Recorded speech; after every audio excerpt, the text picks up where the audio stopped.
Welcome back. Welcome to Rolls Revamped. Yes, welcome to Rolls Revamped. We're a TTRPG actual play show where we like to take different mechanics from different systems and roll them up into one fantastically weird and intricate product. So today we're back on our bullshit playing our sad vampire boyfriend game, the Sanguine Society. Here we are. Yay! This is actually going to be a special episode. This is a flashback to previous events prior to like the present day setting of our main timeline. So we have some different little moments of various characters at different points in the past, and then they all kind of come together at a previous point where some of them had met before. Very exciting. We also have some new characters that haven't been seen before. Some of us are playing centuries-old immortal beings, and some of us are not. So we have some new characters. Yes, we do. So we will need to do a little bit of an intro for them as well. Not too much. We just want to go through our classic roles to stick to our good roots of sad vampire boyfriend. So we'll be doing those quick relationship roles because that's really all we need for good society. It's all vibes here. We don't need superpowers or anything. If it does come up, you can use your basic old for your current character and any superpowers that you have. So Yeah. Yes. do we want to do that first before the icebreakers so that we can kind of intro the characters, or do we want to do the icebreaker first? Maybe should we do the roles first? Does that make sense? Yeah, I think What do we so. think? So that we can like I give think it so. your character a little intro. Yeah, let's do that. And then we'll get the vibes. So I think that maybe we can start with Roscoe. We can introduce Roscoe over here. You want to tell us a little bit about him and where, what the timeline is for him and everything? All right.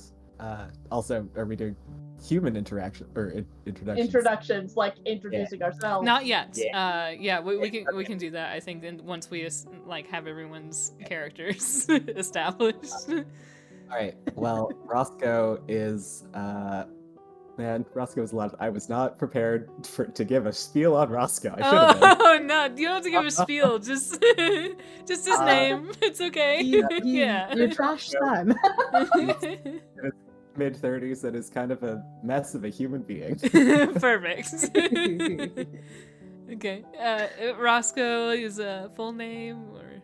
I have that written down. So I sure am prepared today. It's okay. No, it's fine. Roscoe, he uses he/him pronouns, Okay. and he's from Toronto. Oh, okay. Wow, Toronto. Wow. Ooh, exotic. Mysterious land of Toronto, Canada. My condolences to Roscoe. Wow. I actually love Toronto, but I mean, listen, it's great to visit. I don't know what it was like in the 1800s, but Probably not great. It's. Can't imagine it was a good time. Yeah. it's probably a marginally better time than a lot of other places, but that's not saying much. So. It's a low bar. Really low, but yeah. All right. And Henry. So I'm playing Dr. Henry Lanyon, MD, DCL, LLD, FRS, etc. And Great. was born in London and has lived in multiple places around the world and is very much a traveler and has a pit bull companion with him. His name is Edward. a good boy. Very good. Nice. Yes. Very good boy. Yeah. Okay. So I think now maybe we can go ahead and do our normal intros, and then we'll do our roles. Yes. All right. So, hi everyone. I am not playing a new character, and I am Lee Baldwin in real life. I use he and they pronouns, and I play Vlad Dracula, who uses he/him pronouns. And in today's show, I'll be playing Vlad in a couple different centuries as he meets a couple different very important people in his life. And one of those people is going to be played over here by Remick. Ha! It's me! Hello! Hi, I'm Remick, or Rem of the Realm on most social media. I use she, her pronouns, and I'll be playing Aurelio, who uses he, him pronouns, who is a vampire, an undead creature of the night. Need I say more? Blah, blah, blah.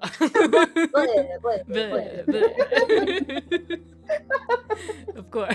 But yes, Aurelio at this stage is a much younger immortal creature of the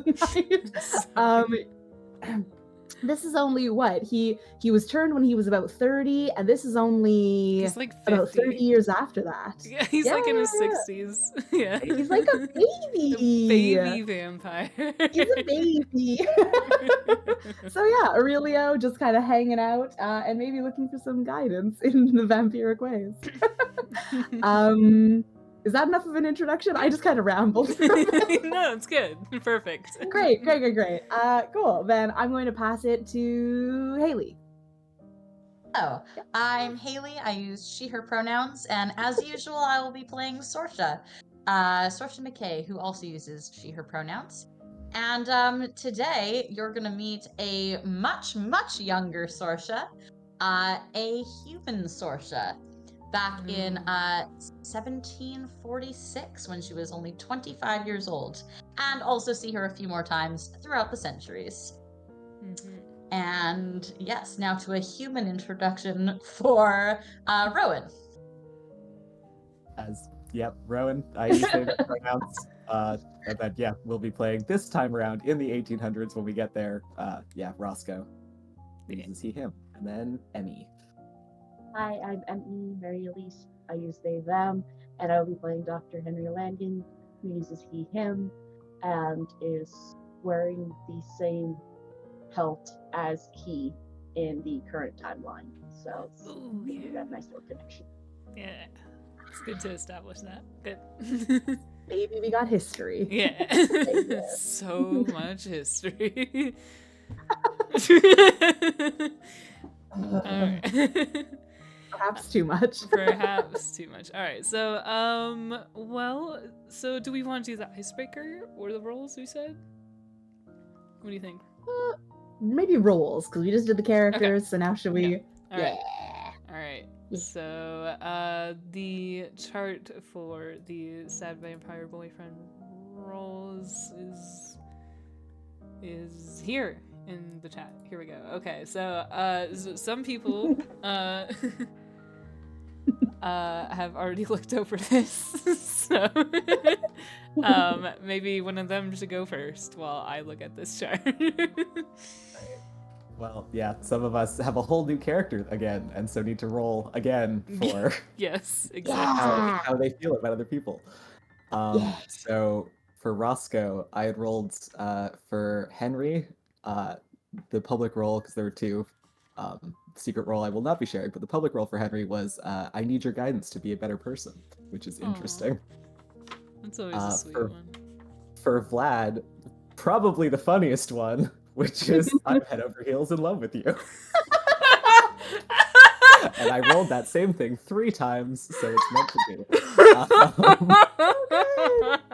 For Sorsha, I have I trust you too much. Ooh. For Aurelio, I have I'm going to take advantage of you. Oh god! So funny. It's so funny. Okay, the vibes. I shouldn't laugh. That's really good. And then I don't know. I did roll for Blue, who's not here currently, but should I share that one anyway, or? Yeah, sure. Yeah. We can always let him know. Yeah, because for Blue, I got I want you to succeed and do well, which is very sweet. That's always nice. I think that's the nicest, fluffiest one, right? Yeah. Best The other ones are yeah. pick your victim. Emmy, did you also pre-roll? I'm rolling now. So Okay. I'm rolling for everybody because I did do rolls previously, but I'm just like, not 5. So I did just roll for Vlad. Got an 8, so I want you to succeed and do well, because then I will succeed hopefully and do that well. makes sense. Yeah. Oh, cute. And so for Roscoe, just rolled a 2, which is I'm scared of what you might make me do. That's accurate. Good. It could be fun. Yeah. Based on everything that's going on in that time. Yeah. And then Normal and fine, don't worry about it. yep. Let's see, for Aurelio, I just rolled a 10, so that is a choice that is being made that I'm going to take advantage of you. Both of us. apparently. Everyone just wants to fair, manipulate. I mean, Vlad's some of them boyfriend. want to be used by you. It's in the song, so it's gotta be true. Right, there you go. That's how it is, folks. Little column A, little column B. Okay, so I roll either 4 or 7 each time I've been rolling for Sorsha. So I guess in some way we're romantically supposed to be together. Oh yeah. Oh no, I'd either head over Henry. to Deuce in love with you, or Seven- believe we're meant to be together. Henry. Yeah, Listen, 7 is believe- good vibes because you don't have to say it's love, right? It's just yeah. Henry, There's some reason maybe we look have to be inside together. yourself and Yeah. think about it a little harder. Yeah. Henry. Henry. Henry. Henry. Okay. So yeah, that is it for me. Yay. Who I next? do mine. Yeah, I I'm can gonna do mine for the toss it. 2 new characters. Yeah, yeah. Okay, so I just obviously I've rolled for everyone else before, but for Henry, I also rolled. I believe we're meant to be together. Aww. So, but I kind of love that because I don't know. There's interesting stuff there. There's interesting stuff there. Because it doesn't have to be romantic. I believe we're meant to be together as like friends or companions or whatever. Yeah, some reason. Yeah. Million Or ways as to an think about that. eldritch entity possessing a host. Yeah, exactly. all of Like those some options are reason. valid. I personally have spellmates that. Yeah. And then for Roscoe, I don't think you make good decisions. Is she wrong? Is she wrong? No. Oh my god. Are we putting our ones for Seb? No. Not relevant No. yet, don't worry about it. Seb's Alright, a secret. who's Seb? Who the hell is Seb? Never heard of him. Who's Seb? Yeah, so that's me. Yay. Okay. So that's just me, right? Let's roll. Let's roll. And then me, but you go first. Yeah, you. What? You The go 2 first. vampire boys still need to roll for the new characters. Oh. Remick also hasn't gone yet. Oh yeah. Yeah. Okay. I'm sorry. But you go first. Gosh. I am using my very lovely dice that you made for me. I'll put better pictures of it in the Discord, but they're lovely, and they go with the rest of my dice. Yeah, go join our Discord. Yeah. Okay. So I just rolled for Henry. Oh. That's unfortunate, but I guess it makes sense. I rolled my public opinion of Henry is that I'm going to take advantage of you. Oh no. Interesting. Yeah. Kind of makes sense, though. Yeah. Oh, buddy. Things we do for science. Yeah. It's a public opinion. You don't know what's going on back there. Up in that head. Oh. What's Henry's last name again? Sorry? Lanyon. Lanyon. Lanyon. Thank you. And if you need his degrees, I can list them again. I'll get the Okay, thank you. information later. It's fine. Thank you.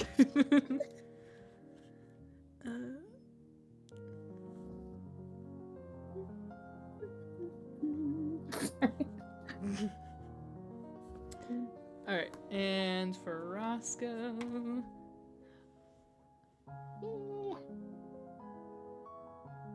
Okay, I want you to succeed and do well. That's pretty fluffy for Roscoe. Wow, that's a choice. It's my public. It's gonna be real funny because, like, if Vlad has that energy around Roscoe, then Source is just there, like, what are you doing? Like, She's But like, are you what? sure? Shit. Look at him! I love that energy What is though. And Vlad's just like, He is no, literally he's in the garbage great! can right now. Crazy little guy, look at him. What a nut. Oh. Oh. Okay. Yeah, that makes sense. That I just rolled private for Henry. Mm-hmm. Mm-hmm. And for Roscoe.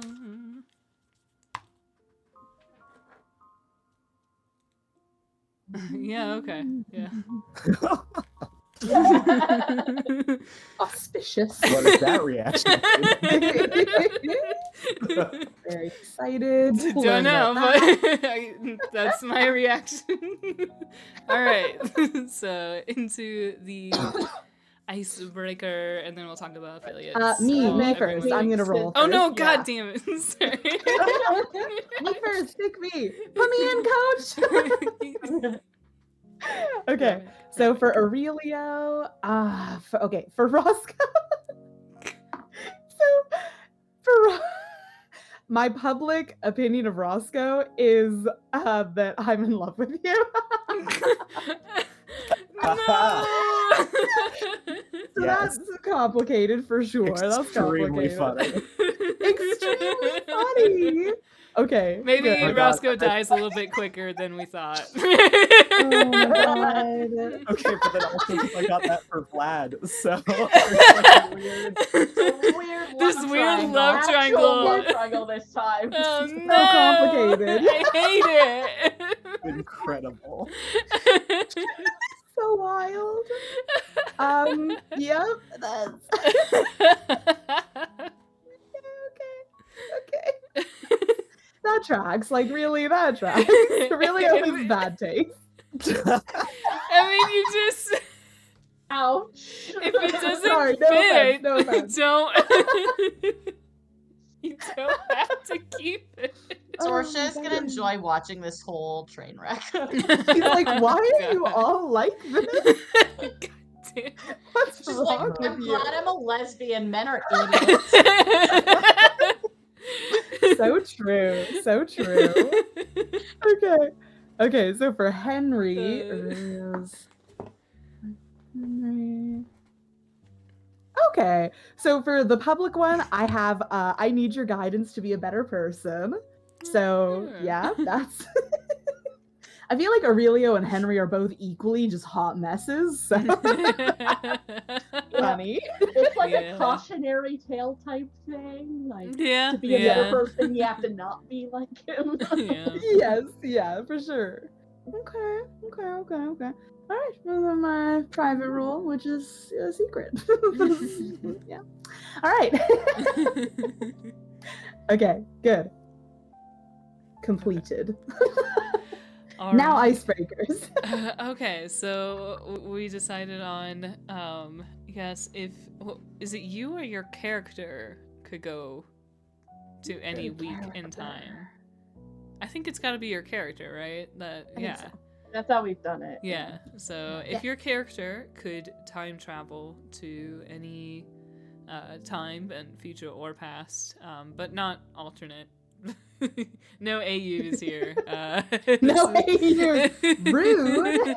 Not on this one. Maybe next time. We'll do alternate Thanks. universe. Yeah. If, For 1 week or for how long? for I think 1 week is interesting because that's so much time. So I'll say yeah, 1 week. Yeah. But yeah, so while you guys are thinking about that, we should talk about affiliates. The people who help us stream, the people who help us keep the lights on. We have a few. We've got Hero Forge and Humble Bundle and Dice Legion. And you can get all those links down below in our description. But I think that right now that there is a couple special sales going on for 4th of July stuff on Humble Bundle, so you can get extra cool discounts there. And if you use our links and use our codes, that supports us and gets you discounts. So there's like no reason, if you're already buying something on there, just follow through on that link. It's really easy. And it's about commitment, it's about follow through. Yes. So. Yes, exactly. If you want to help me afford the Locked Tomb book, please donate to our Patreon. It's very important. Yeah. They're getting more expensive. For that one. I'm just planning ahead. Yeah.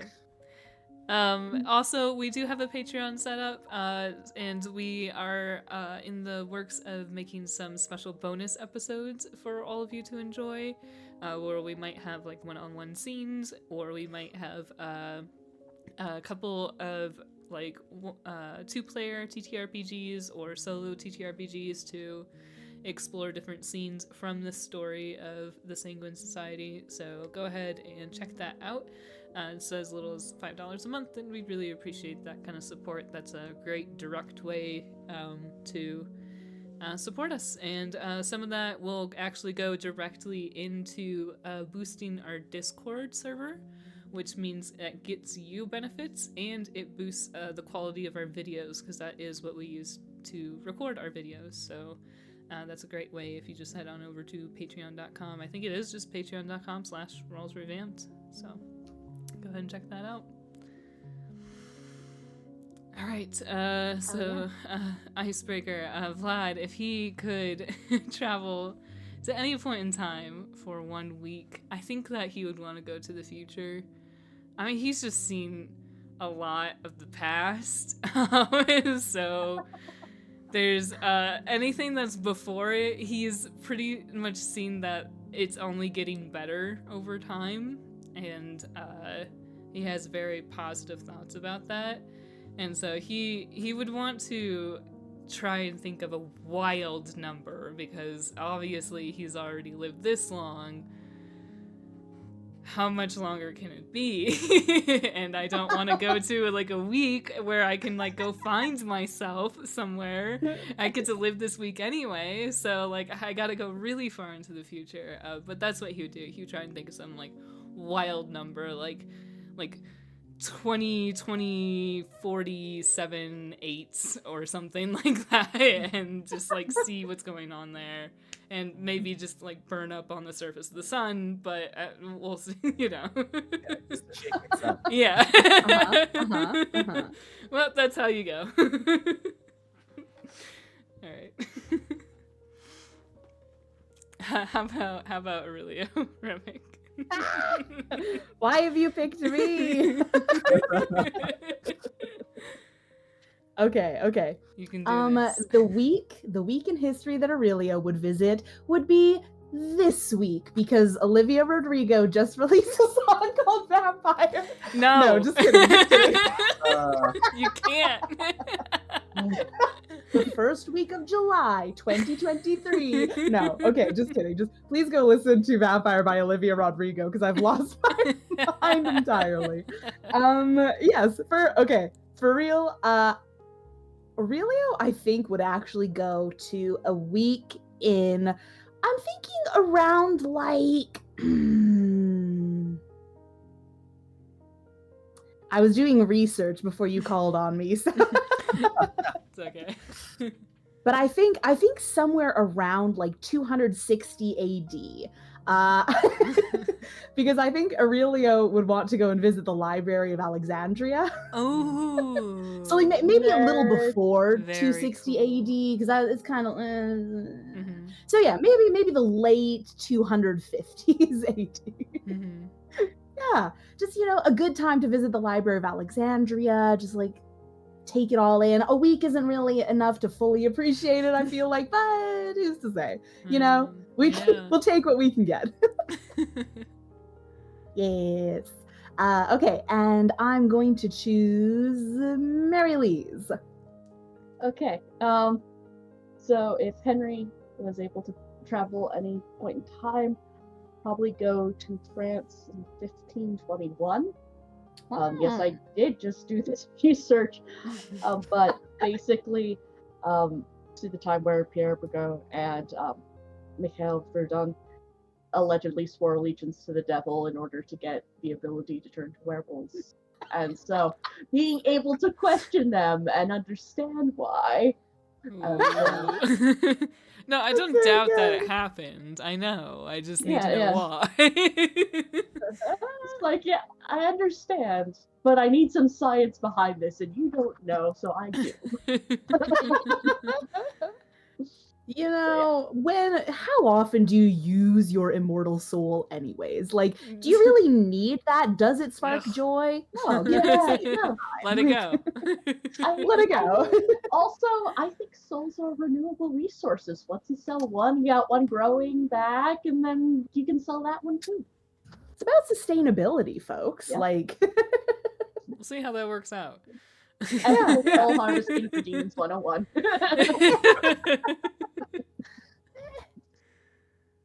So yeah, I'm gonna pass it to Rowan. All right, Roscoe, because we did get this question ahead of time, and I did research ahead of time. Yay! I think Roscoe would probably want to go to 1920s New York, specifically like the gay scene, because I think that would just fully his vibe, like Roaring 20s, Get that Gatsby on. Yeah. So true. So true. It was a good time. Right yeah. It was a good time. Hell yeah. That's good. All right, and then Haley. Very simple for Sorsha. She had a very happy life before certain events happened, and then since then her life has been a roller coaster of bullshit, and so she, with pockets of joy, but she would probably just want to go back to before she was turned and spend like 1 week just before everything went to shit in her hometown with her family and her partner, and before all the like political unrest like totally exploded. So probably like early 1740s. She's in her early 20s and life was pretty chill. So just logistic question that's completely useless. Not experiment, but what is she replacing her current self? Like, is the self then still there? Is she like locked up in a closet somewhere for a week? Like, no, it's like consciousness, right? Like she just like zones out for a week, and then you get to yeah. Projecting or consciousness. I don't know. That's what I like to imagine. There could be some shenanigans. Identity shenanigans with two of them hanging out. Kill your double. There can only be one. Yeah, there you go.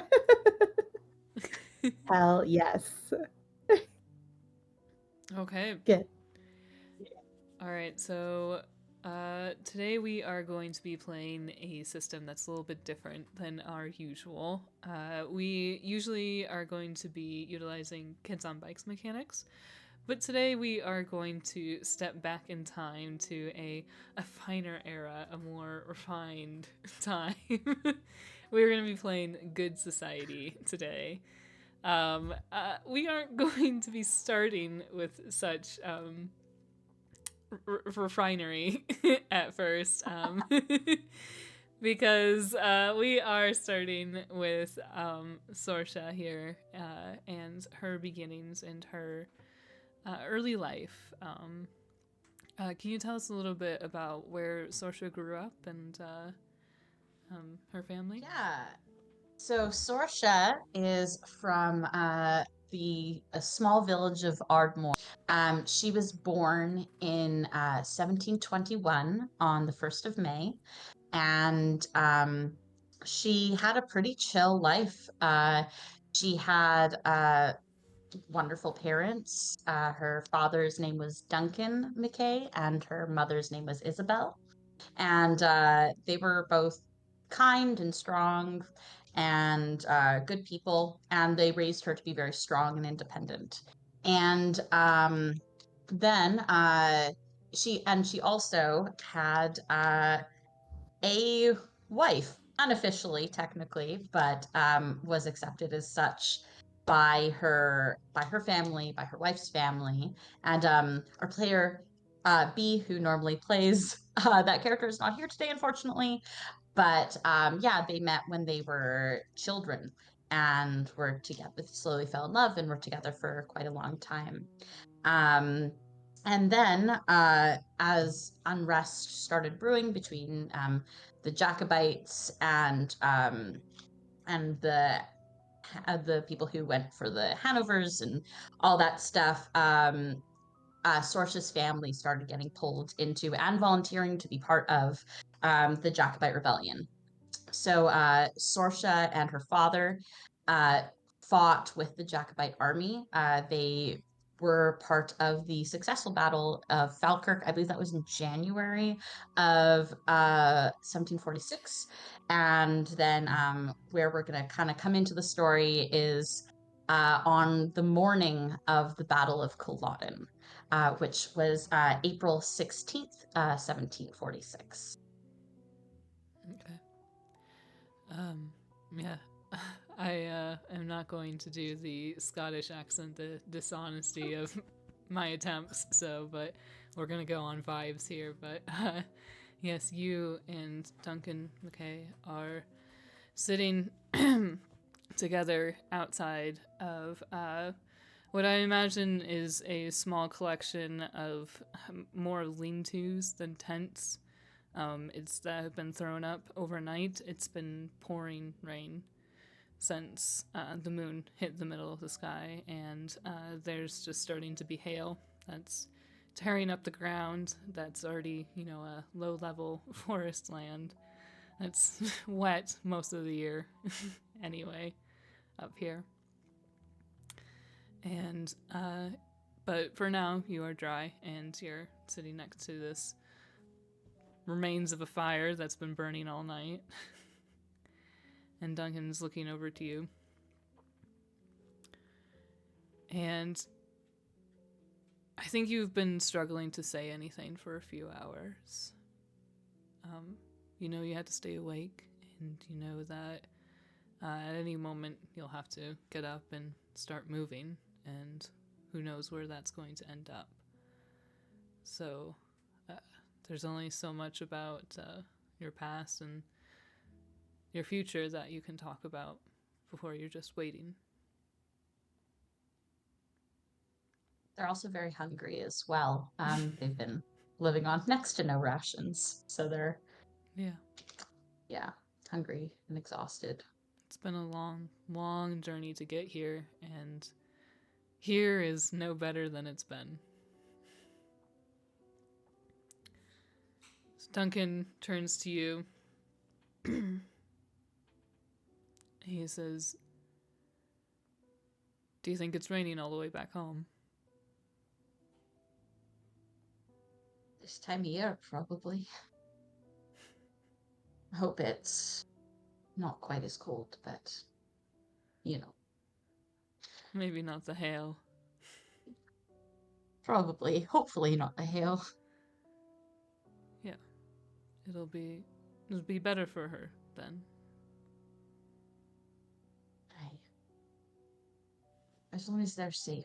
We have to get through this.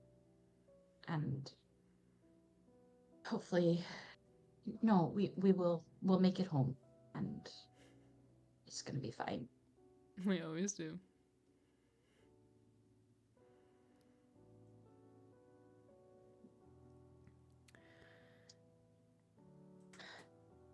As the... Do you think Mother's... Oh, I'm sorry. Oh. Go ahead.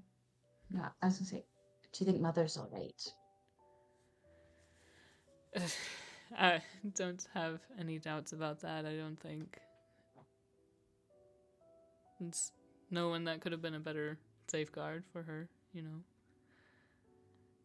She's fierce, and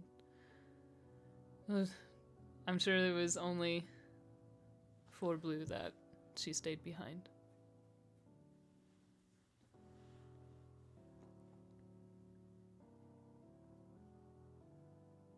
It'll be okay. Well. And we're going to be okay. Yes. We finally got here, and it's been a long journey, but I think that we're closer to the end of it. We are. And I just, you know, I'm just hoping that those cannons sink into the map, so...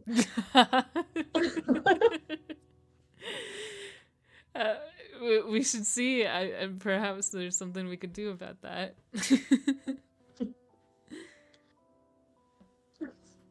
Well, I think some of the lads went over there to try to sabotage something, but hopefully it'll work. Even if we could cut their forces by a little, everything will help. Every bit.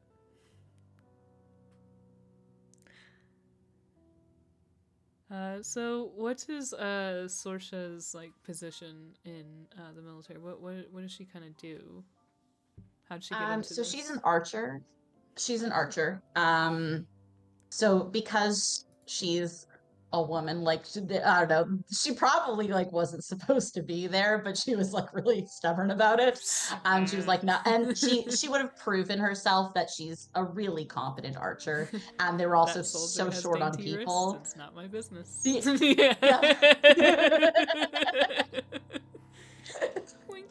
And yeah, so she probably would have been meant to be kind of towards the back, whatever, doing arrows with some other people. And they obviously, like, there are a lot of guns as well, but arrows have certain advantages that guns don't. And so yeah, she's one of the archers in the back, probably pretty low ranking, but there and wanting to help and do her part for the freedom of Scotland. Cool. Okay. So that's how she got into it. So, as everyone's like kind of preparing at the beginning of the day and waking up over watches, what do you think she would be doing? Where is she going to be going? She will be kind of like obsessively like checking, double checking, triple checking that her bow is good, and I think she has like a backup bow as well, just in case something goes wrong. Double bows. Checking double bows, and checking her arrows, make sure she has enough. And she'll make sure that her father has rations as well. Like gets kind of the food for both of them, and yeah, is also maybe praying a bit. Okay. Is she a religious person? Not super religious at all, but she's like, I don't know, can't hurt. Like, she's like Hellboy. She's just got all the amulets. She's like, ah. She's like, I don't know, whatever. Yeah. Her family would have been Catholic because they're Jacobites, but she like super not religious. Like, I don't know. She's just a big old lesbian. What do you want from her? So it's just like more about cultural attachment when it comes to like her, for her country and stuff like that. Yeah. Okay. Cool. For sure. Because I know some of that was a big religious attachment, but for her it was more about like her nation and her attachment to her family. Yeah, more about. Okay. Yeah, more about wanting to like kind of have the independence for Scotland because of how England's been trying to squash their culture and kill them. That as darn England. I love England. Haley loves England. Sorsha hates England. It's complicated, okay? Stop making such funny shows, you know? Right? Why do so many people I love have to be from there? And also they have such beautiful architecture and literature, but also politically a nightmare. Anyways. Okay. All right, so then we are going to say that at some point the sun starts to creep up, but it is barely noticeable through all of the storm and clouds and thunder and rain and hail that is still coming down. And you figure that this is as good as it's going to get, and you might as well find some sort of position to take a shot or find something to shoot at. So I think that this is Kids on Bikes, so what do you think you should roll for finding, or what you want to accomplish at the beginning of this battle? Beginning of the battle. Okay. I mean, can I use fight? Of course. That is my best stat. Yeah. Of course. That's a pretty basic one. I don't think you had to explain that one very much. Yeah. This is a fight. fight. Yeah. This is what you came here for.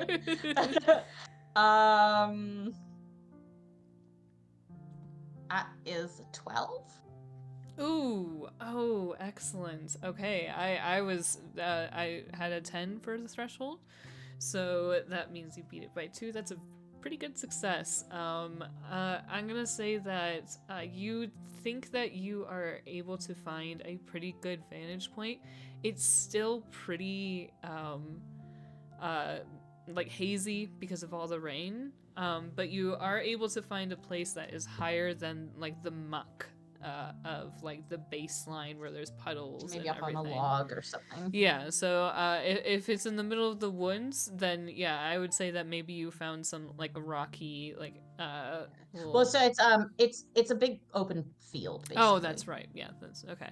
Yeah, and and towards the beginning of the battle, the rain did stop. Okay, so ooh, perfect. Maybe that's your successful roll then. Yeah. Is that you get up towards the top of this and it starts to clear up, and you feel like you can see pretty good distance across this field. What do you know about the start of this battle?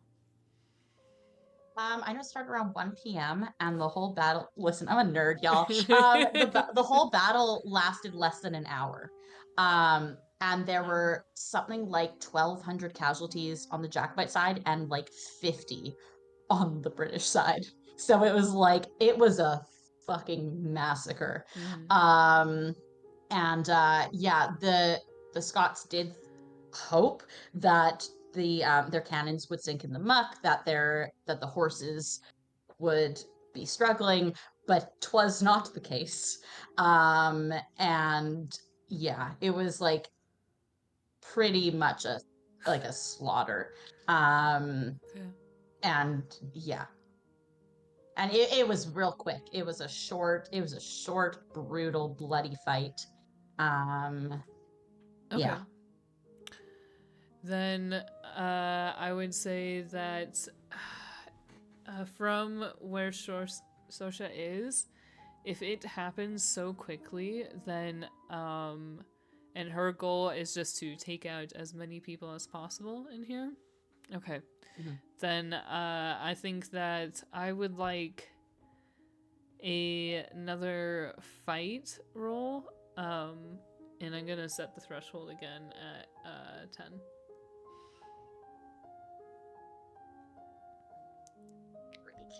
A 3. Fuck. Wait, listen, do I have anything? No. I have like intuitive, protective, skilled at languages. That's nothing. Oh no. I biffed it, y'all. I biffed it real bad. God. Well, die is canceled for the remainder of the day. Yeah. Okay, well. F in the chat. Big F in the chat for Sorsha. Sorsha, you get up onto this little rocky outcropping and you crouch down low, and you feel like you're pretty well covered by this rain and hail that's coming down on top of you.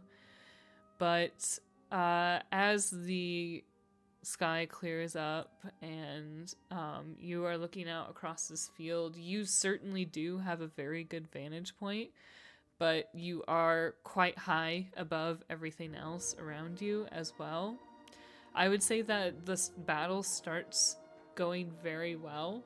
You do manage to take out a few soldiers, and you move from one space to another, one like little hill or crumpled ledge that's fallen apart under the rain, and you are making great progress, but all of a sudden there is a splash behind you, and you look up, and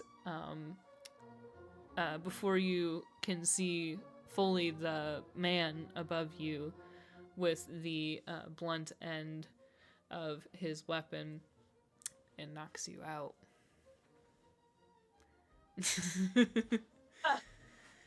Shit. Rip. R.I.P. Sorsha. Poor Sorsha. She always starts off so well, doesn't she? Yeah, She continues to be the fail queen.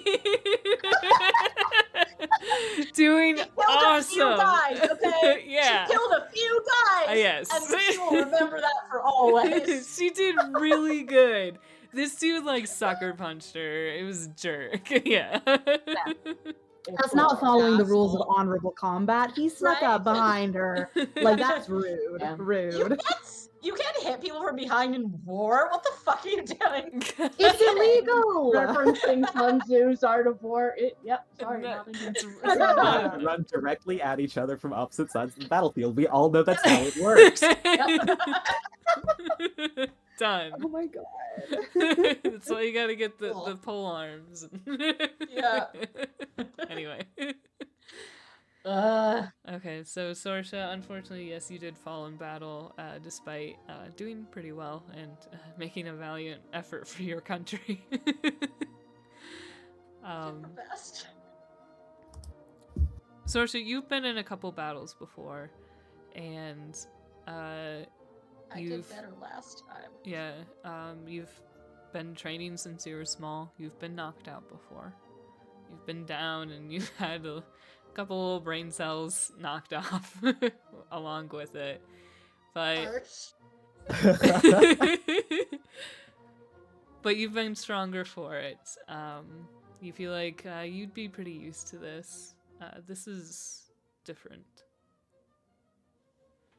Something's wrong with this slumber, this blackness that you are experiencing.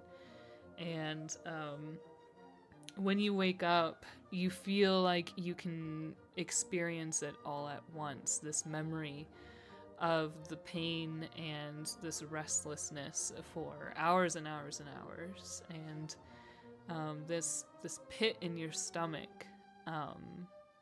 You have this revelation of I died. But you're awake, somehow. And looking around you, you see that you're in a small ruins of what must have been an old farmhouse. And there's hay on the ground and terrible stench baked into the boards, rotting beneath your hands. And you sit up and look around you. What are you doing? How do you feel? Her first instinct is to feel at her chest. If she thinks that she died. You feel a very deep like sense of stillness in your chest. You aren't quite cold yet.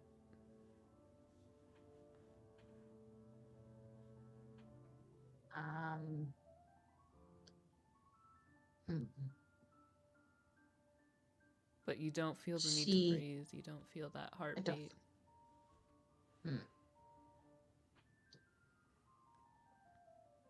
Okay, she looks around.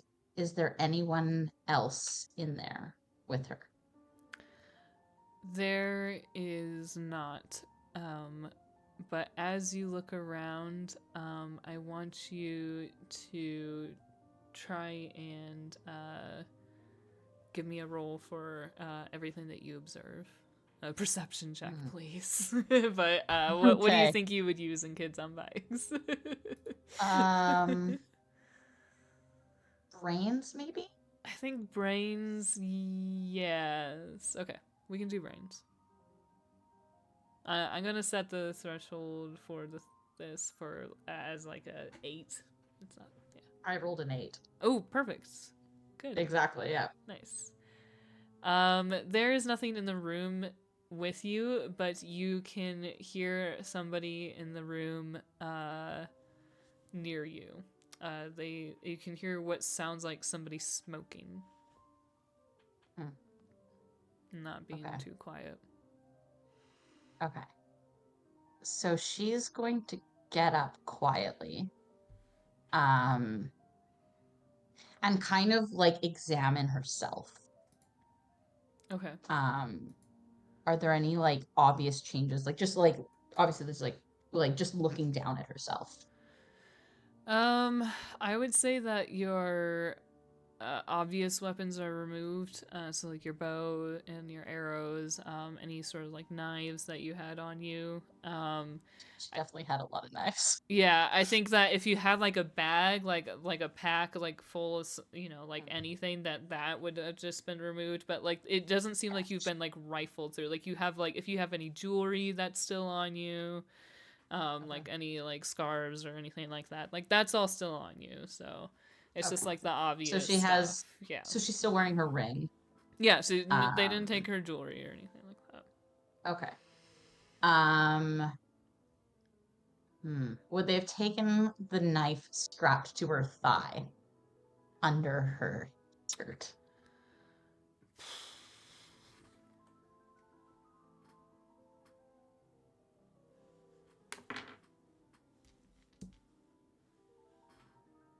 No. Okay. So she pulled that out right away. Now she has a Everyone knife. got a knife. Hooray. Yeah. What do you have? A knife. No. So she now has a knife. Good. Are there any obvious injuries? The back of your head hurts pretty bad. Okay, so she'll touch the back of her head. Mm-hmm. And she pulls her hand away. There is a little bit of dried blood.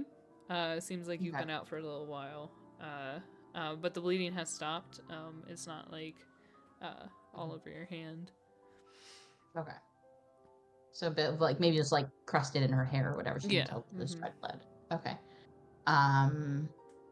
No stab wounds, no anything like that.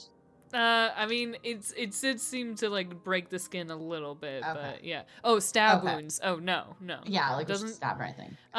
You start like looking over yourself. Oh, can you do like a brains roll? Yeah, sure. 11. Oh, whoa, that's pretty good. She's smart. Yeah, she's smart. She has a D12 in brains, like. Yeah, you're checking over yourself and you feel on the back of your neck right underneath where you got hit that there's something weird about the way the skin is broken there. It's it feels like a puncture instead of a slash or a break of the skin from force trauma. Okay. So I think her first thought is like, because if she thinks she's dead, her first thought is this the afterlife? Like, sure isn't what she thought it would be.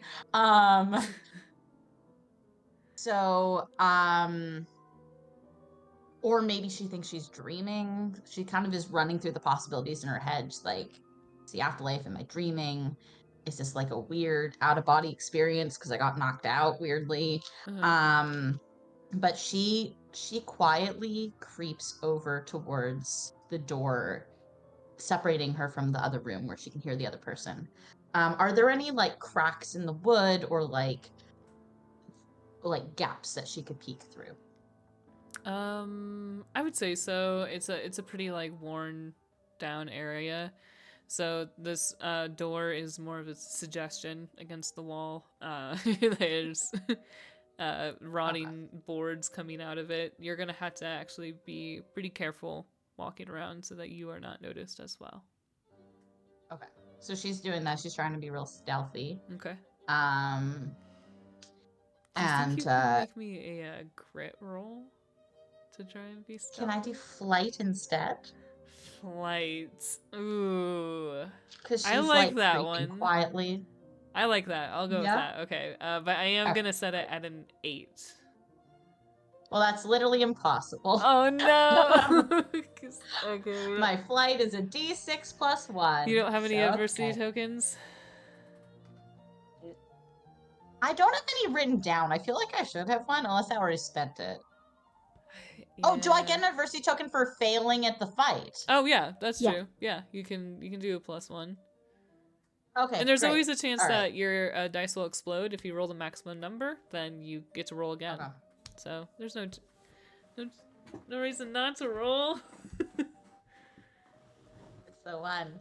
It's the 1. Okay. It's the 1. +1. Not from the adversity. I'm not going to waste my adversity token on that, but because I have a D6 +1. Yeah. So it's 2. Okay. So, well... Source is doing her best. Well, you are new to this. It's okay. You're doing your best. Having a bad time. You're new to all this. So you are coming around this corner and trying to get a peek at what is beyond. And you see ahead of you is a figure of a man that's very tall and imposing and wearing the enemy's colors is the first thing that you notice. And he looks up to you, and he's got a hand-rolled cigarette in his hand, and sort of gestures lazily. I was wondering when you'd be waking up. He just goes feral immediately. And she takes her knife, and she just, like shoulders through the whatever suggestion of a door that's there and just runs at him and tries to stab him in the face. Okay, I am gonna make this a contested fight roll. Yeah, she just is 100%. Yep. As soon as she sees the colors, hears the accent, yeah, don't care about anything else. She has been activated.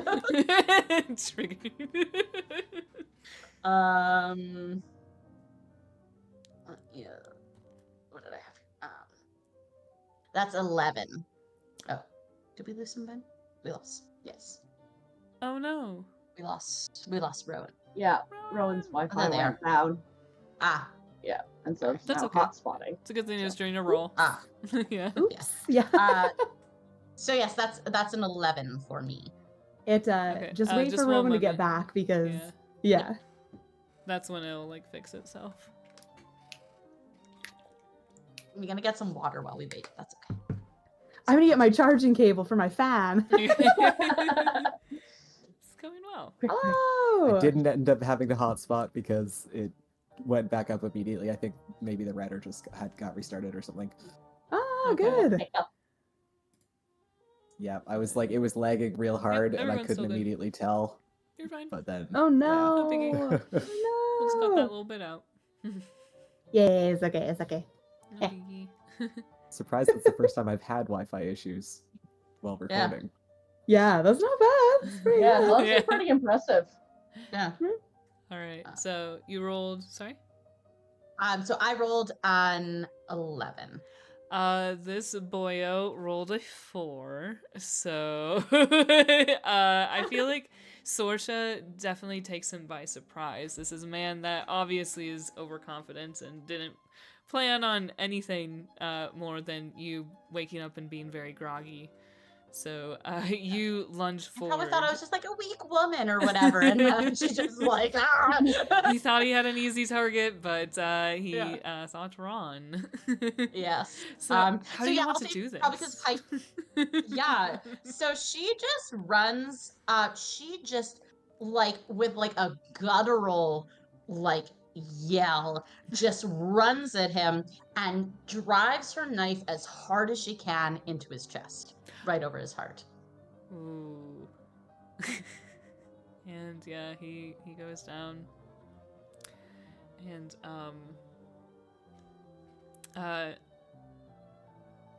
it's not long before he bleeds out and there's not much else. Was he alive? Huh? Was he alive? Huh? Oh god, I'm I assumed- sorry. How do you kill him? I thought you had a What? steak. I'm sorry. I'm just going No, crazy no, here. it's a knife. Yeah. It was a knife, yeah. So he falls onto the ground and is quite shocked, and your knife plunges very, very deep into his chest, and he takes a moment, and I feel like he's not quite sure what to do in this moment. He's never been stabbed so directly before. And Novel experience. he has his Feral hands. Scottish woman just screaming. he puts his That would hands. be like all of him. Like, He puts his hands onto the wound, and then one hand onto your shoulder, and says, "Oh, okay. Calm down. This is This is far too. This is way overreacting. You need to get off of me." And he like goes to shove you off. Can you make me a grit roll? have to be grit. It's a snap roll right now. Yeah. So. Oh, well, I have a D4, so Oh. yeah. Yeah. Grit is bad for I'm her. sorry. Yeah, it's a strong vampire, you know. And then It's a 3. Yeah. He's way stronger than you would have expected. He quite easily lifts you up. It seems like you definitely were able to make this stab out of surprise. And you are thrown backwards onto the ground. You don't have your knife anymore. It's in his chest. And he's sitting up. Are you... He pulls the knife out. Quite finished. Like, and she's like hysterical. Like she is like fully feral. Like, and she's, what have you done to me? I saved you. Thank you very much. You should be groveling right now. She grabs a piece of rotting wood and pulls it like off of like the wall or whatever. She like finds it and like pulls it down and turns that into a makeshift weapon and like and just like looks at him. Ooh, okay. Yeah. 'Cause that's a more dangerous weapon. She doesn't know that, but okay, I want to say this is a brawn roll to be intimidating. ooh, okay. And also to just like rip that thing off the wall. Yeah. I'm gonna set it at an... Oh, I was just about to say an 8. Perfect. Okay, so yeah, you rip this chunk of wood. It's rotted and crumples away pretty easily, and your weirdly strong hands. That was weird. And you hold this up. She thinks it's just adrenaline. She's like, it's adrenaline. She's like fully feral. You hold this up and you stare at him, and he is a little more spooked by this rotting piece of wood than he seemed to be by this knife that he just ripped out of his chest. Well, and he puts his hands up. Well, let's all calm down here. I think that everyone could use an explanation, no? What have you done to me? You were about to die on the battlefield, and I saw what a ferocious fighter you were, and I wanted to give you another chance.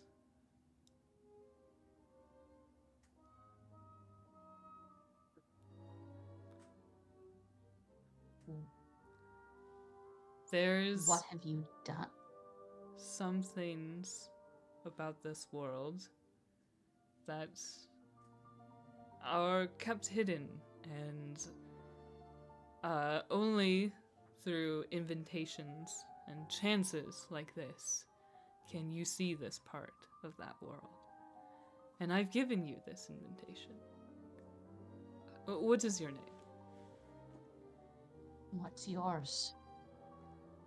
Oh shit, I forgot his fucking name.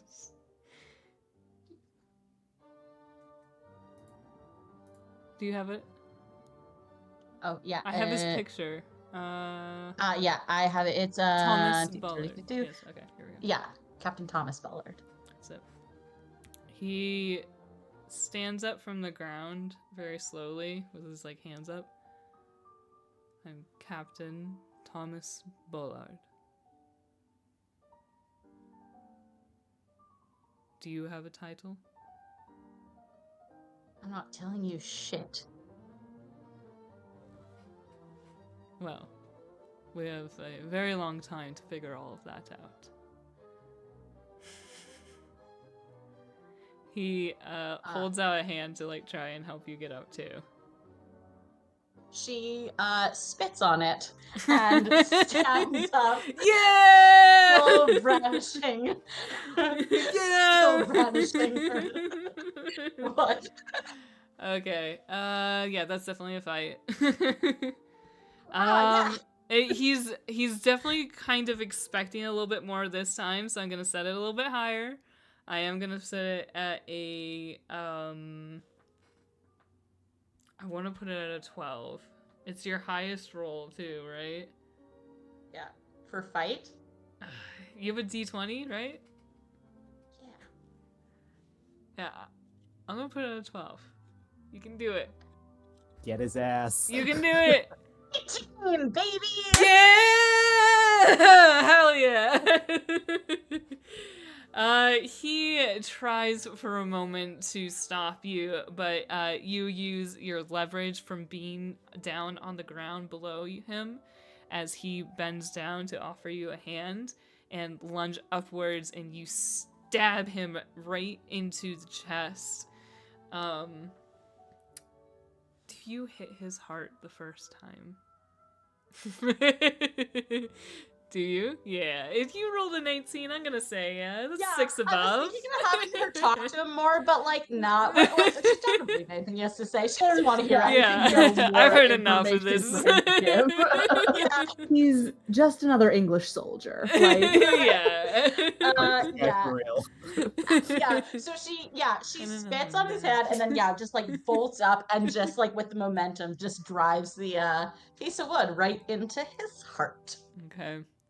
I think that when you put the stake into his heart, his body crumples up and seems to age very, very, very quickly. And it collapses, and it seems like it's still got like some of its skin on it, but it's just like a weird old corpse now on the ground. Nice. He took care of that very quickly. Don't fuck your Alright. Sorcha. But the body falls to the ground, and the adrenaline starts to wear off. You feel that that it's not the same as the adrenaline that you felt before, because there's no pulse in your ears. You don't feel that gasping, that need to get more oxygen. You just feel this electric buzzing, and then you feel very, very hungry. And you look around and you are alone here.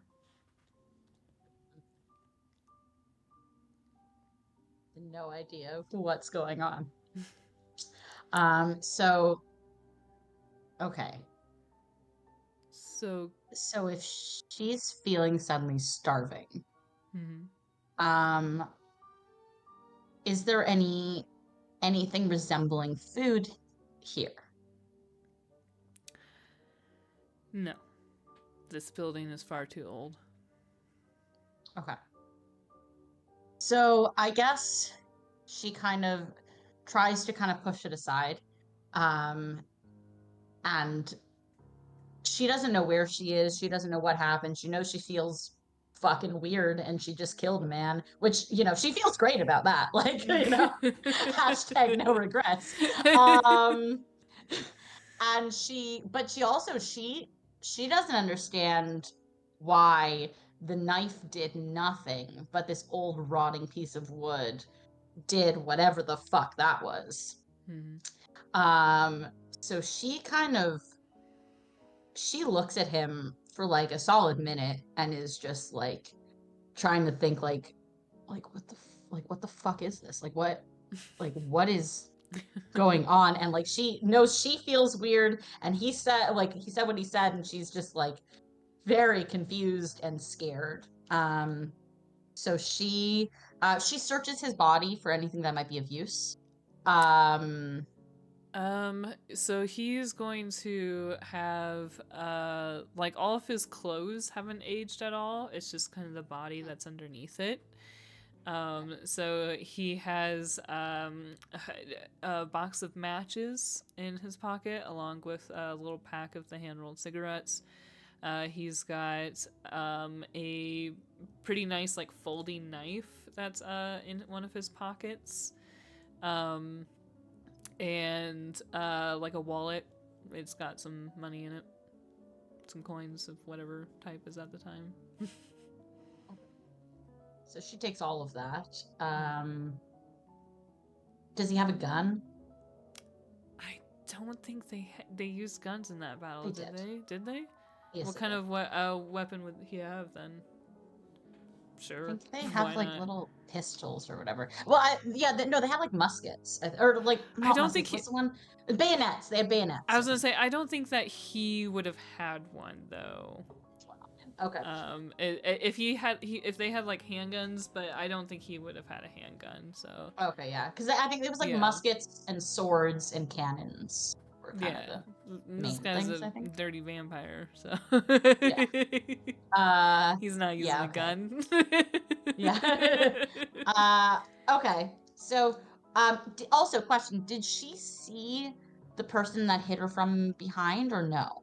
You didn't get a very good glimpse. You just saw it was a pretty big figure. That's okay. So she doesn't know if it was him or not. No, she can't be sure. You can assume. But, yeah. Mm-hmm. Okay. So she takes the money and the the money and the knife. And she also takes the cigarette stuff. She doesn't smoke, but she could sell it. I don't know. It's valuable. Okay. And she puts them all in her. Is her bag somewhere in the room, or was it left on the battlefield? You haven't found it. So you can assume. But, this is, we don't have to loot all the bodies. It's not D&D here. Okay, fine. Let me All right, pull fine. the So she takes focus the back stuff. to Good Society. It's okay. Like, Yeah. we're playing a different system. Okay. I think it's Yeah. going to be a little bit adjustment. So here Okay, we go. so she takes the stuff and You can she take a trophy for sure, though. Yeah. No, we want to loot the bodies. Well, I'm not she stopping you from poor. looting. She I'm wants just saying money. that, like, Yeah, yeah. So she takes the money and she takes the knife Yeah. and Yeah. and she kind of creeps towards the door and listens to hear if there's anything going on outside of it. Okay. I think that it's pretty quiet at this point. Everything that happened so quickly, and you've been out for so long, that everything has been cleared out at this point. Is it nightfall? Like, is it night already, or because the battle was at 1 p.m. Finished by like 2 p.m. I think that it seems like it is like just around like twilight. It's like just in between. Okay. So she goes outside. Where is she? You are in a small patch of trees. It seems like it could be anywhere that's like a distance away from the battlefield. Any kind of like the farmlands that was surrounding the area. Could she glean enough from the area to know which direction the battlefield is?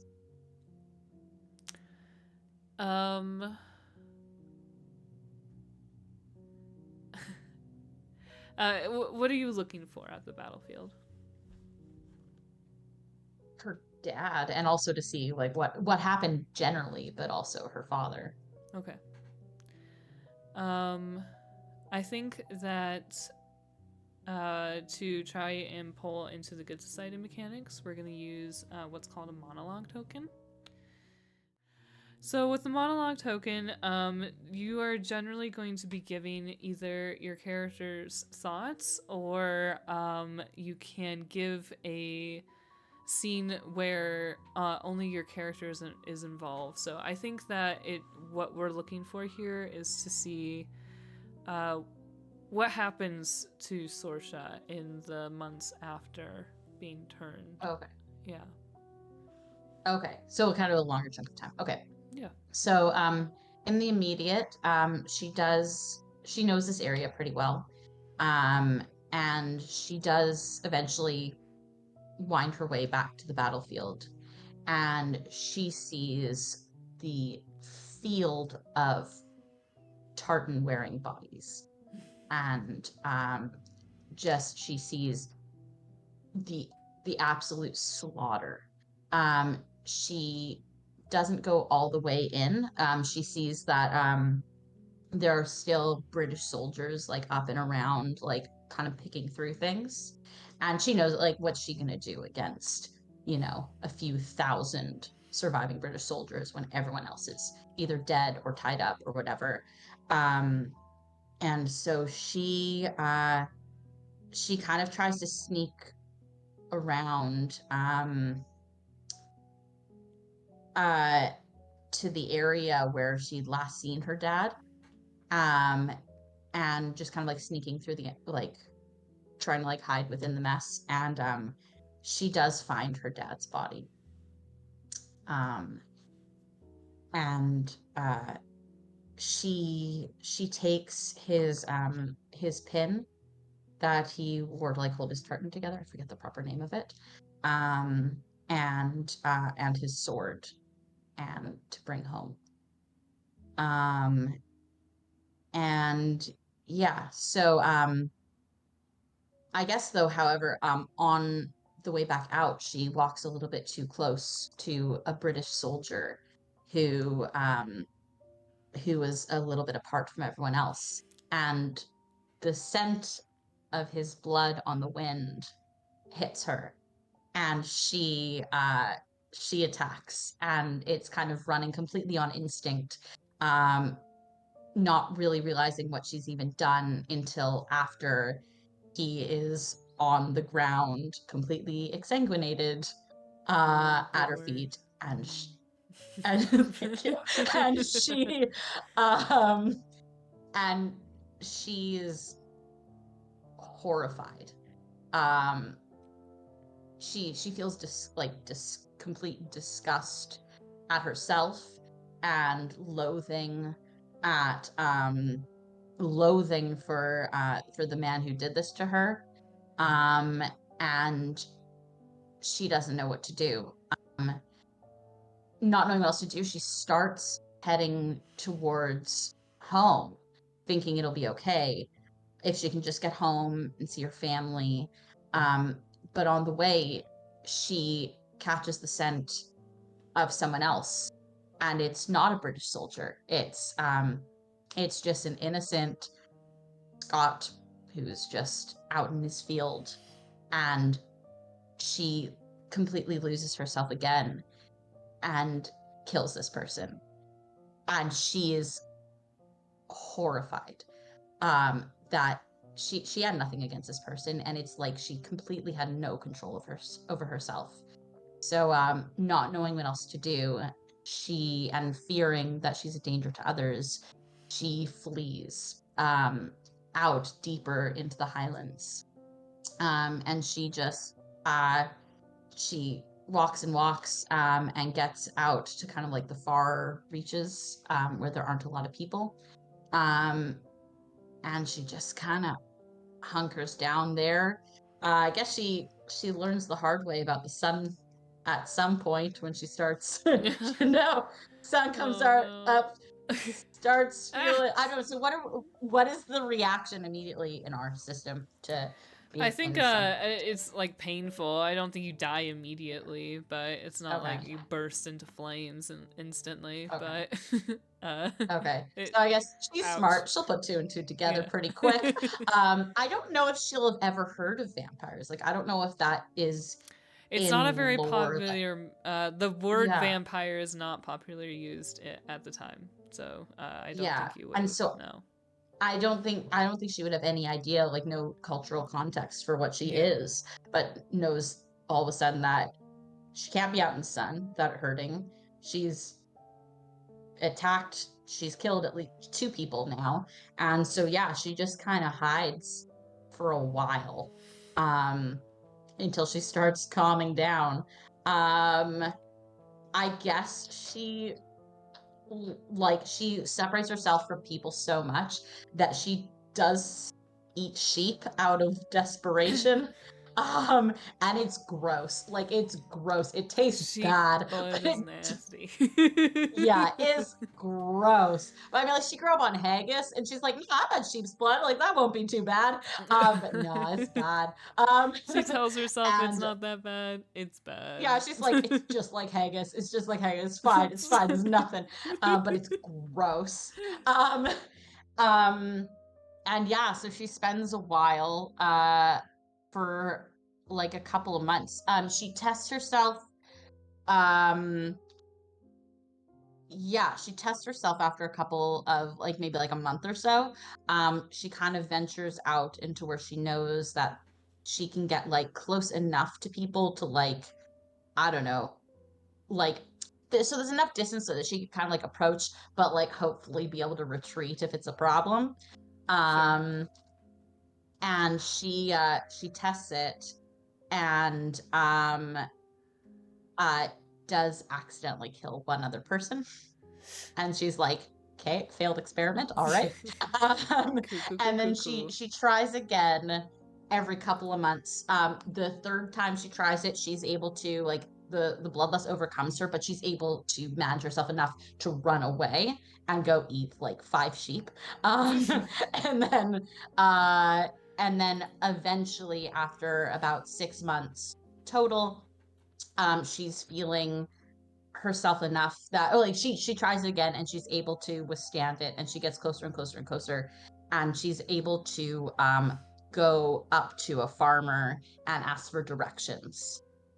And it's hard, but she's okay. And so then with that, she's like, okay. And she starts making her way home. She still doesn't know what she is or what the fuck is going on, but she knows that she's a monster and that this soldier turned her into a monster. Do you think, because Saoirse grew up with that Catholic Christian teaching, do you think that she thinks she's some sort of devil or a demon? Oh, that's interesting.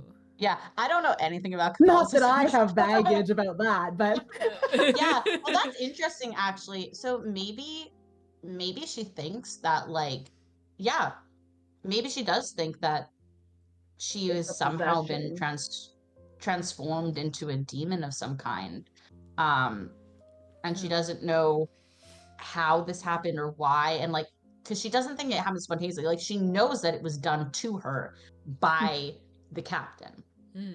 So she doesn't think like, oh, this is like a punishment from God necessarily for like whatever, but she's like, maybe she thinks that he somehow turned her into a demon, that he was a demon himself, and had somehow destroyed her and turned her into one. Yeah. Okay. Cool. Yeah. So then she starts That's making her way home, thinking that she has been transformed into a demon, but that hopefully her family will still love her. It's not the coming out you thought you would be having, but like well, she's saying, she's like, well, I told my mom that I like girls, and that went great. So like, this will be fine. This is probably fine. It's just like that. It's just like that. Accept that. Then like, There's a fine line.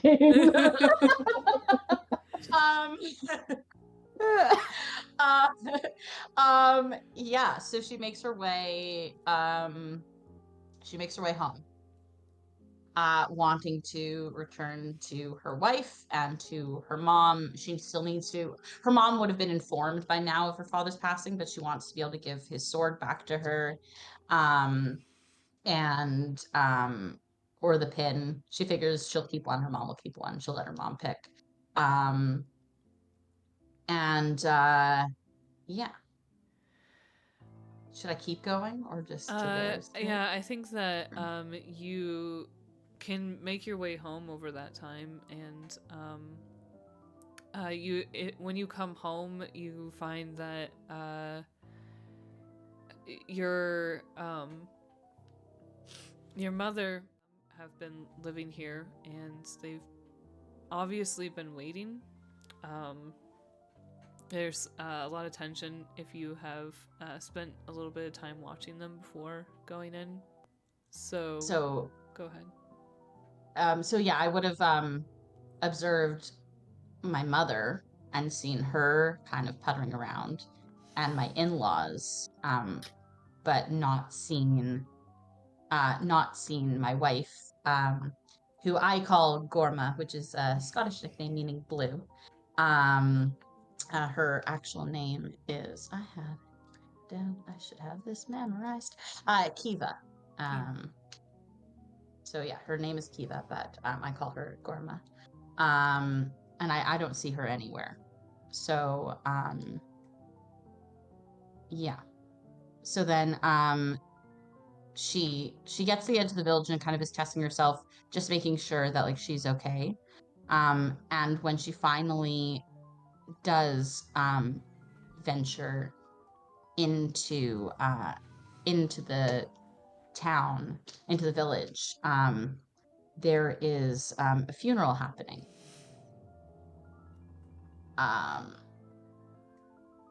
And she doesn't know who it's for. So she kind of approaches quietly from the back of where everyone's gathered. Yeah.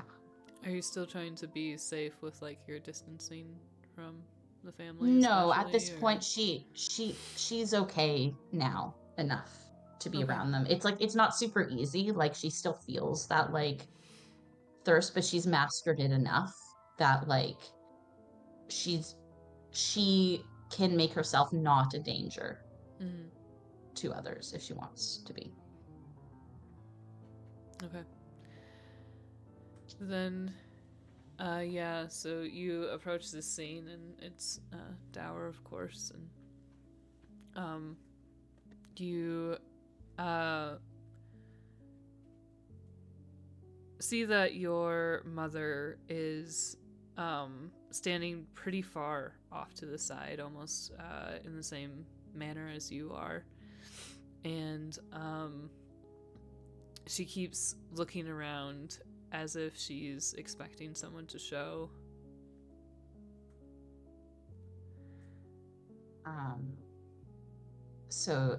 Yeah, Sorsha circles around to the side and comes right up to her mother.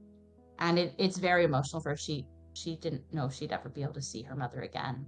And after having lost her father, and like she doesn't realize yet who the funeral is for.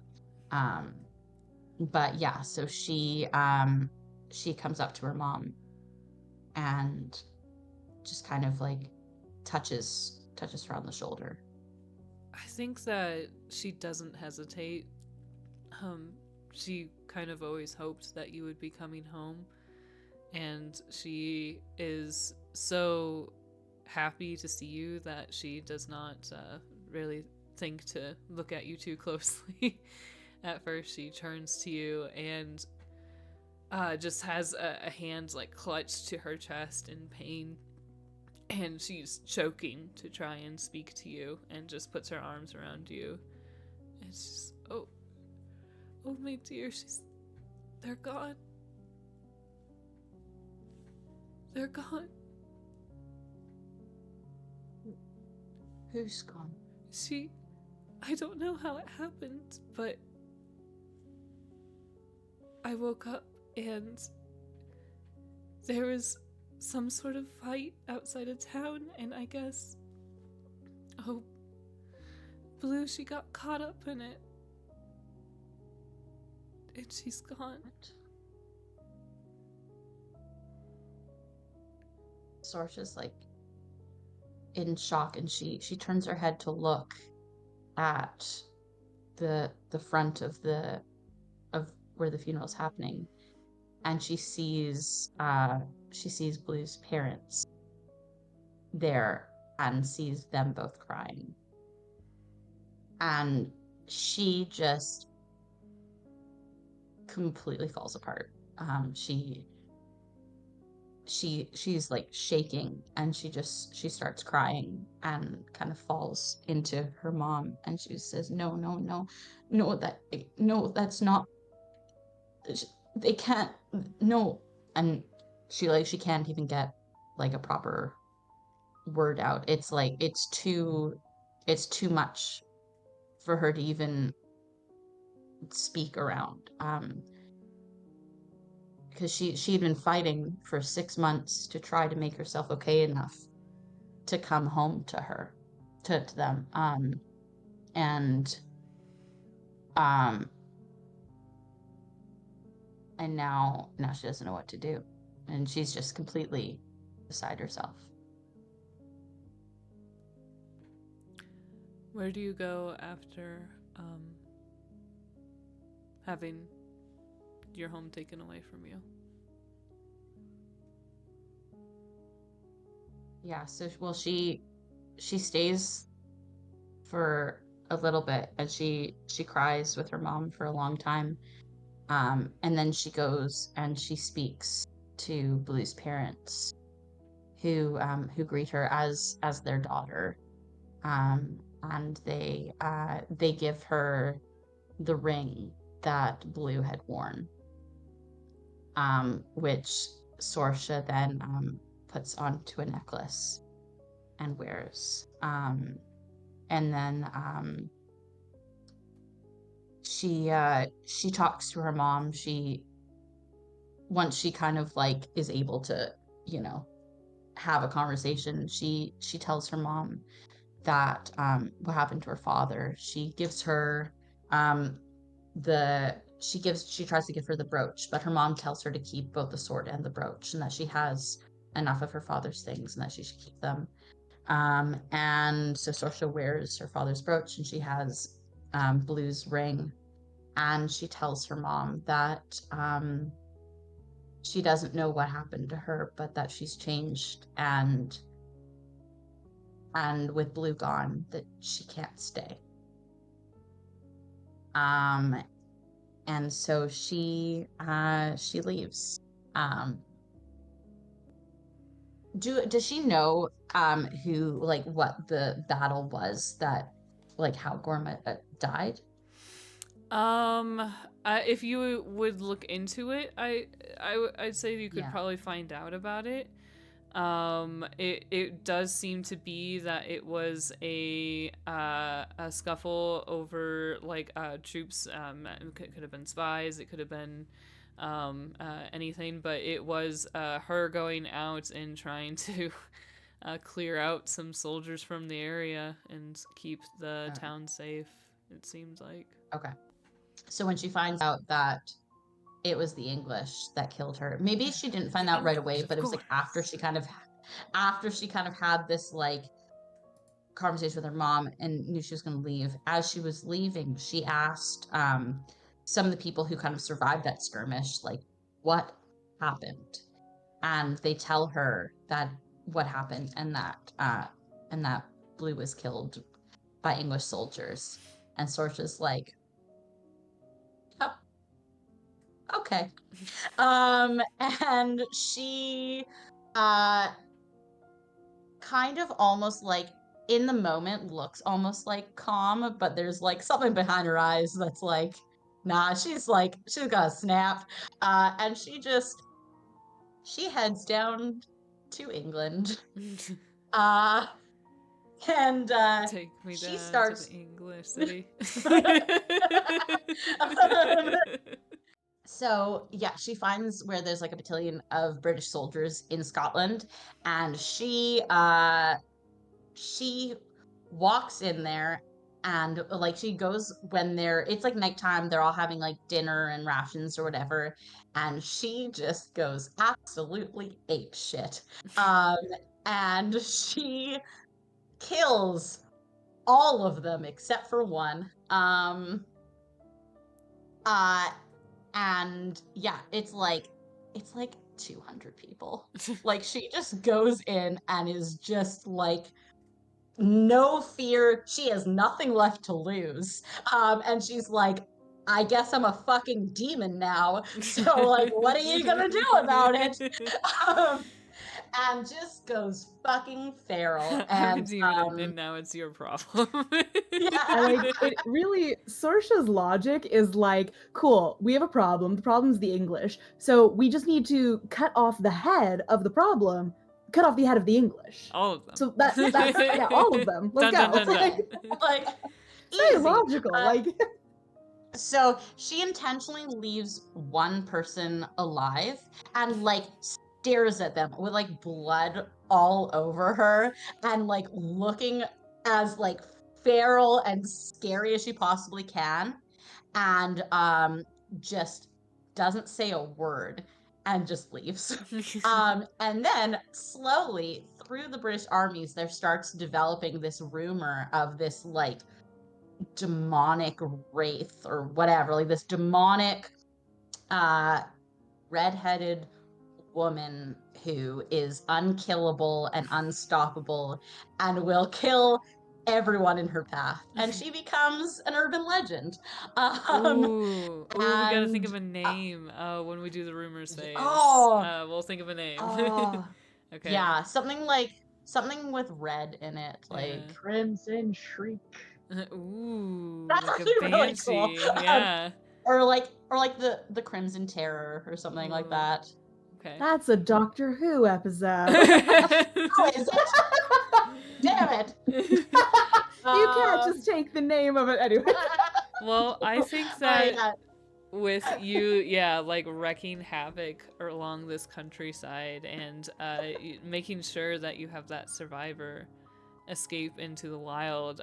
You're Yeah, she leaves one survivor at every massacre. yeah, that'll be our rumor, but I think that will be a good lead-in into our first break, and you'll be getting a letter soon from somebody who's heard about you running around out there.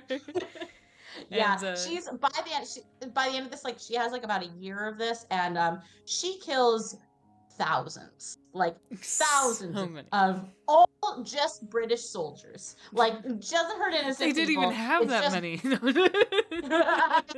it's just British soldiers and like all the way down. It's the worst. Yeah, so we'll take a break here, and then when we come back, we will be starting with our rumors phase. I think we already have our first one there, and then we will be having an epistolary phase where we will, address a little bit of bringing Sorsha into the next century, and introducing our next few characters. So we'll be right back. Yay.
All right.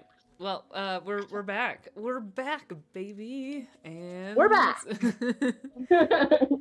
That means it's time for some fun new Good Society mechanics. We are going to be doing, our first rumors phase as a group. We've tested this a little bit in our date episode, but that you can check out. But I think we had some pretty wild rumors as always. But today, I think that we're just gonna have maybe one because we had one character. And that one rumor, of course, is about our fiendish fighter out there slaying all the British. So, what do we want to make your title? Oh, yes. The Scarlet Slayer. Oh, that's good. Nice. That's good. All right. It That's came it. to me in Alright. a beam of light. That was really Yes, good. that's excellent. Okay. Scarlet Yeah, Slayer. so- I did have an idea for like a secondary minor rumor that I think would be funny. Ooh. Yeah. Just because like you were killing sheep up in the Highlands, so some kind of creature like I don't know what, but yeah, there's you've spawned a secondary unrelated like Yes. urban legend up in the Highlands that's something that you, like a chupacabra-esque like creature that only God, eats- that's funny because it was only for 6 months. It was like Yeah. it was just for 6 months. Oh All man. the sheep in the Highlands were being killed, and the farmers were like, they were and found like specifically exsanguinated. bloodless. Yeah. Yeah. Like so weirdly specific. Yeah. So like, weirdly insanguine. Yeah. Just like a exotic chupacabra, like Yes, I love that. I love that. I love that so much, actually. Yeah. So there's like an urban legend of the like, and like it persists for many years afterwards. there's some kind of description of it. It's probably in some way red, but like Yeah. it's so distorted over the like centuries and stuff. But it's one of those like at any time there's like people are giving like a rundown on like cryptids and stuff from different areas. They'll like Yeah. mention this one. Yeah, This is now and every time it's in a book or something, she keeps it. She has a little section. Yeah, She's a her, like, little Hall scrapbook. of Fame. Yeah, she's a scrapbook of like the stories like, and the all the- books and the also, the poems and the songs. Also, she would have told like Vlad and Aurelio about this, and so then like in the future or something, like Aurelio finds like in a podcast about it, and then it's just like this you. It's like the Scottish Sheep Slayer. It's like, They just send I, each like, other it'll- memes in the in like the current timeline. Yeah. Hey, I found you in the It's news very again. There's so many That's true so crime good. podcasts that have done an episode about it. She man. loves it. Anytime there's like any true crime thing or like a cryptid thing where like and like one of those like not Mythbusters but like those like BuzzFeed Unsolved. yeah BuzzFeed Unsolved exactly. Yeah, Where, they like, did they have one. a bunch of people like out in the Highlands like with the sheep and the like the video cameras and she just like watches it and it's her favorite thing. Like it brings her joy. Delight. there's at least one idea that it was like aliens or something. Like Yeah. It was like aliens are yeah because it's like they were there and then they were gone. Like there's a very ugh. specific period. That, yeah. It's just this Very small timeline. six months in 1746. This over the summer from like end of April to like the end of October of like 1746.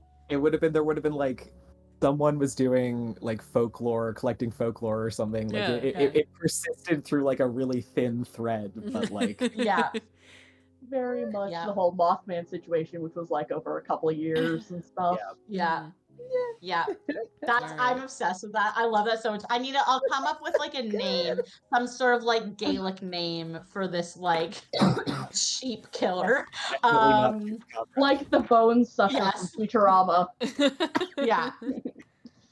Just something in like I'll think of something.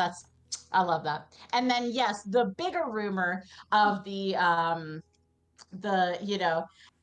horror story that the English tell their children at night of the Scarlet Slayer who kills all British soldiers except and will always leave one survivor to tell her tale. Always leaves Um, one yes. left. Okay, perfect. So we can have that rumor. Go ahead. Yeah. Okay, so yeah, so Storch is going to be somewhere in England at the time. She kind of goes back and forth between like England and Scotland, and also she like Her favorite terrain. Yeah. For her favorite enemy. It is her favorite. Yes, her favorite enemy is British soldiers. And she even goes over to like Ireland where they're dealing with like the British army and like helps them out. She's like, hey, around. Solidarity. Yeah, it's like, what up, guys? I too am a ginger, and I too want to kill the English. So she's just been going around the British Isles, taking out British military forces. Okay. And there's these rumors going around of this of the Scarlet Slayer. Yeah. Okay. So, Vlad has been living in America for the last, I think it's around 200 years. And he has been practicing and studying medicine, traveling around as a doctor. Before that, he was alone for quite some time. And he has just arrived. Excuse me. He's just arrived back in Europe, back in his home, and trying to find a new place to settle.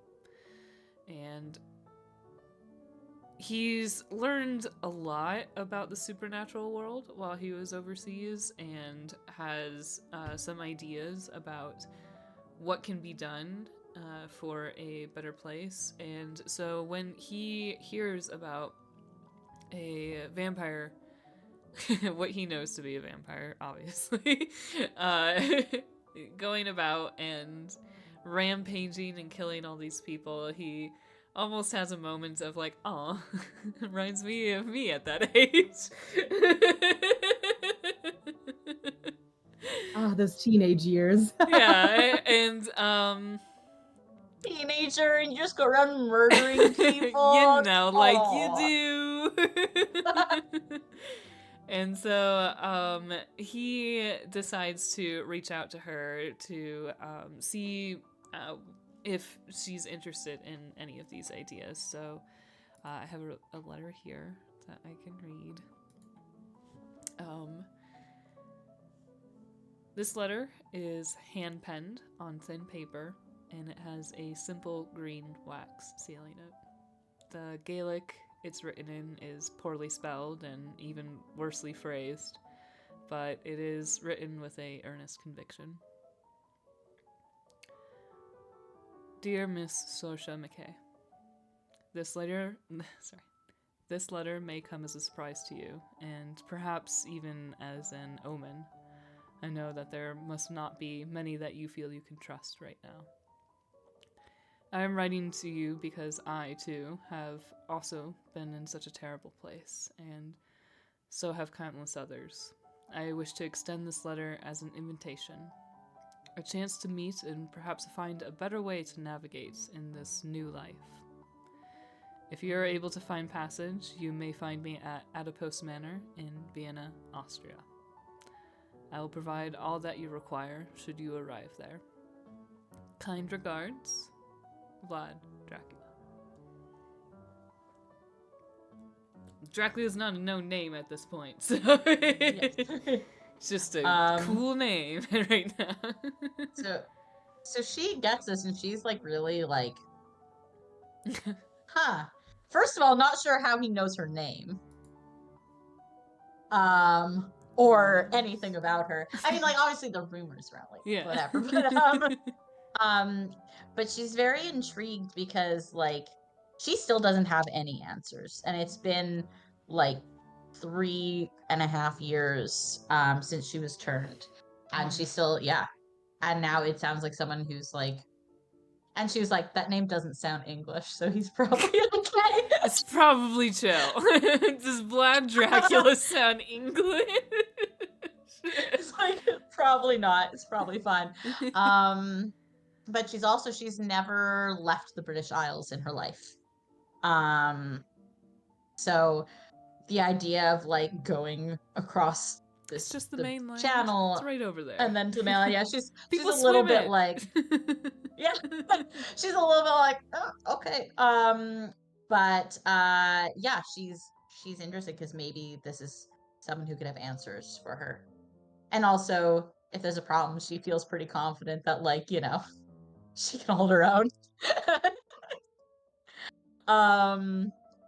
So yeah, she packs up not a lot because she's just been kind of like a bit of a nomad. So she has her father's sword and her ring and Gorma's ring and her father's brooch and what she's wearing and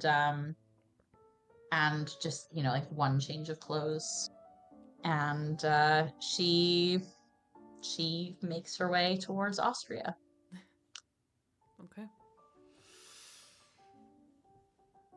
I think that when we open up to the manor, it does look a little bit different than what we have described, what we will describe. I don't know where we're at in this episode at this point. We'll see. I don't know. It looks different. Okay. It is empty, I think, is one of the first words. When you arrive at the scene, you come upon these gates, and I think that it's by rumor that you're probably able to find Adipose Manor, is that it's a building that was seen as kind of a project for the town. Some dude came in and bought it and put a whole bunch of money into the architecture around here, and nobody knows quite why, but it's a well-known feature of the town now. And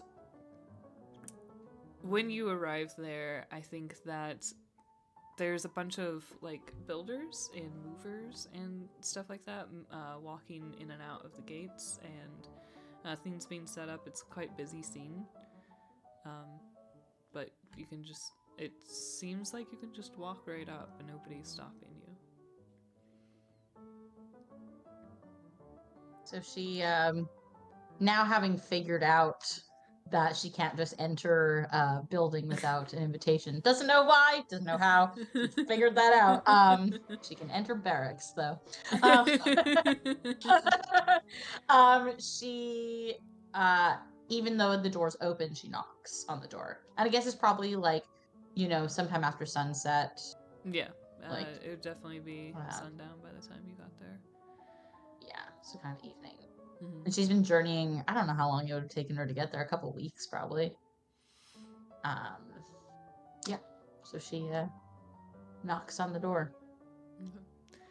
I think it's not very long before you hear like footsteps coming down some stairs and somebody calling out to you, and you look over and there is a extraordinarily tall gentleman coming down the stairs who is older than you, I would say, by at least a decade. It's got like the salt and pepper hair and a little bit more worn looking, and he's got pretty nice clothes. I would say that he looks well put together, as does everything in here. Everything's very well organized and aligned, although there is not much furnishings right now. The walls that are to be knocked down in the future are all still present, and there's a lot of construction that's being done as you peek into this doorway and knock on the side of it. And who you assume must be the person who sent you the letter waves to you, and he says, "Sorsha, hello. Is it you?" Hi, it's me. I am Dracula, is it? Yes, you may call me Vlad. He's a little bit wary around you. It doesn't quite leave the stairs. She's also wary. It's like when you introduce like two cats to each other for the first time and they're both like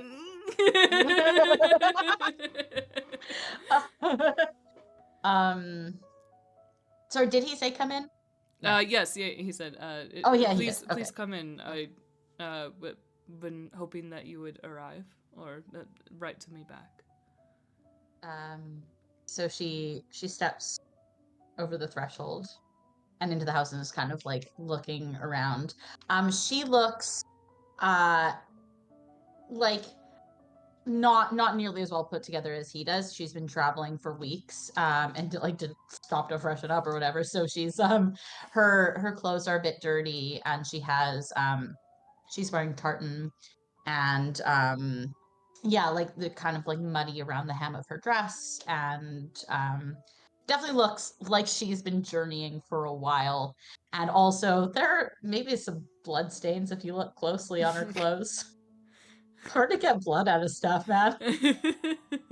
Hydrogen peroxide hasn't been invented yet. Right? she's not in it, but there's like maybe a little bit around like the sleeve, a little bit around like, you know, some sus stains on her dress. He steps down from the staircase and like gestures towards an area that's kind of off to the right of the doorway that has like a fireplace and a few chairs laid out before it. Do come in and have a seat if you wish. She kind of takes some very hesitant like steps forward and like starts following him. But the first thing she asks, she says, how did you know my name? Well, you've been making a bit of a ruckus, Sorsha. Names get around. I wasn't aware people knew who I was.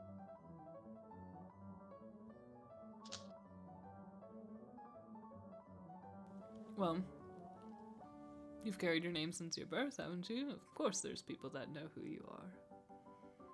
It's just about asking the right people. That makes her look a little bit nervous. Just like... He just like encouragingly points to the chair. She like slowly sits down and is like very like on edge and like aware of her surroundings. I was intrigued by your letter. You said that you have experienced something similar to myself. How do you know what it is that I've experienced? Well, to be honest, Sorsha, I have done a little deducing and guesswork here, but when I have been through such a similar incident, it's become a bit easier to recognize the signs. Large groups of people dying, always at night, blood missing. It's a familiar story to me.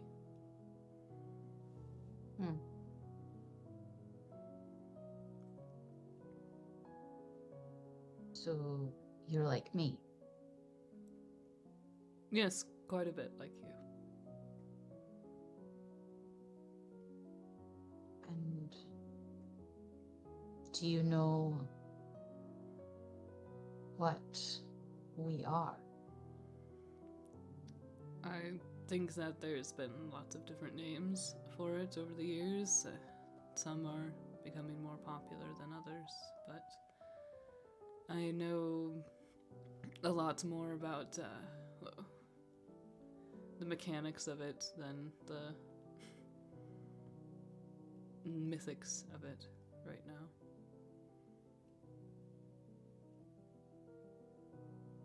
How long have you been like this?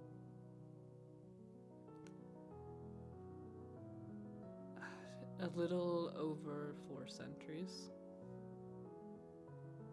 That like stops her cold. because for her, it's only been a few years, and so she wouldn't have noticed. It's not long enough for her to have noted that she hasn't been aging.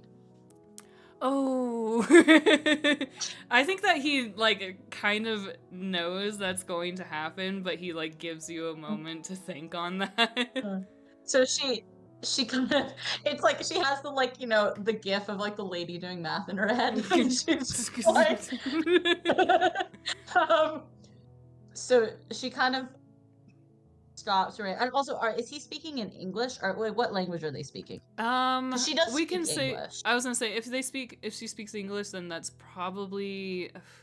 I mean, what other languages would she know? Because I mean, he spoke like I think like he knows like Romanian, of course, and then he knows a few other languages. I think he learned French and Vietnamese before he learned English. So she would and German. She would actually speak a little. She would speak a little French, because the Jacobites had some support from the French. Blah blah blah.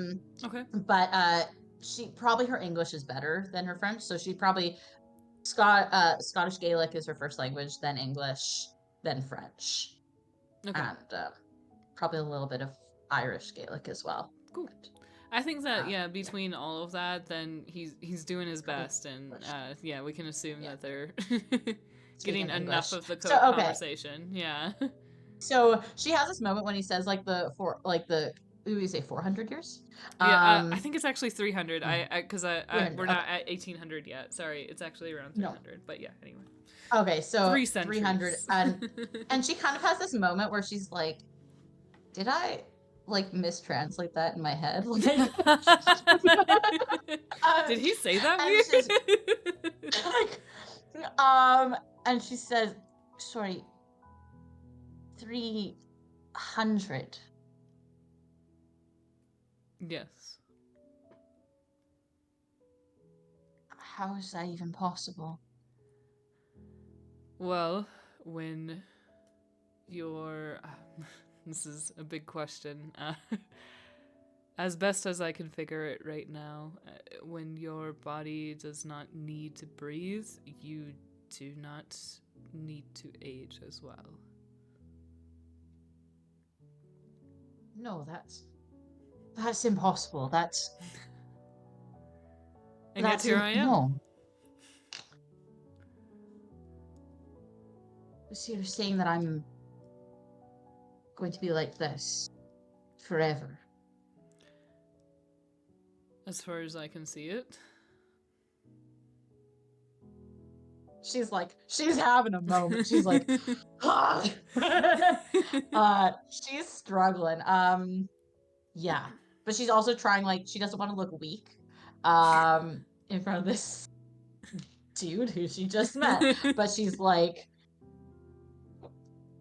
hey, of course, why wouldn't that be the case?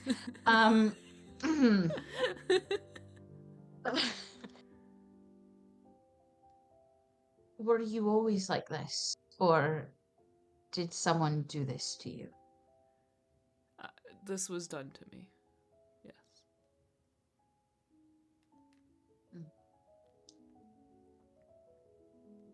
Sorsha, I know that this is a lot of information, and the things that you are feeling right now is exactly why I wrote to you, and it's exactly what I want to try and help people with.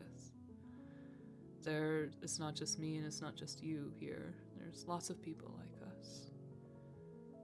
And if this has brought you any sort of closure or comfort, then I think it's worthy to pursue it with others. Just answers to start with, and then... Well,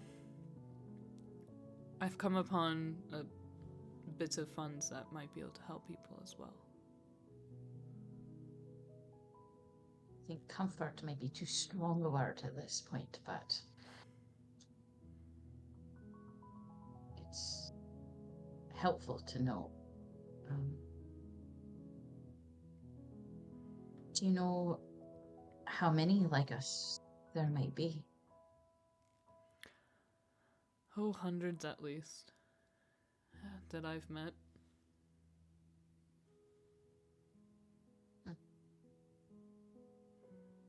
Thousands, if we think about the world. We are not unkillable.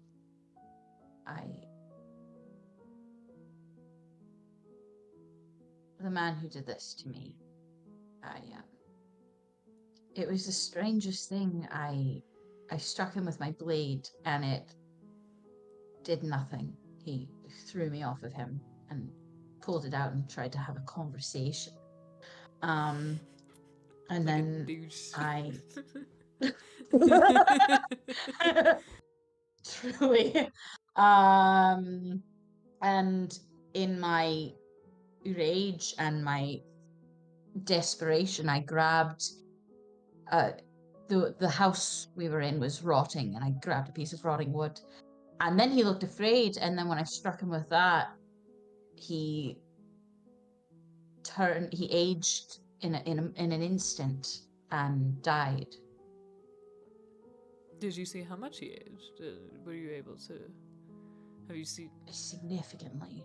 He looked maybe late 30s or 40, and when he fell, he looked ancient, like older than any person could look. His skin falling from his bones.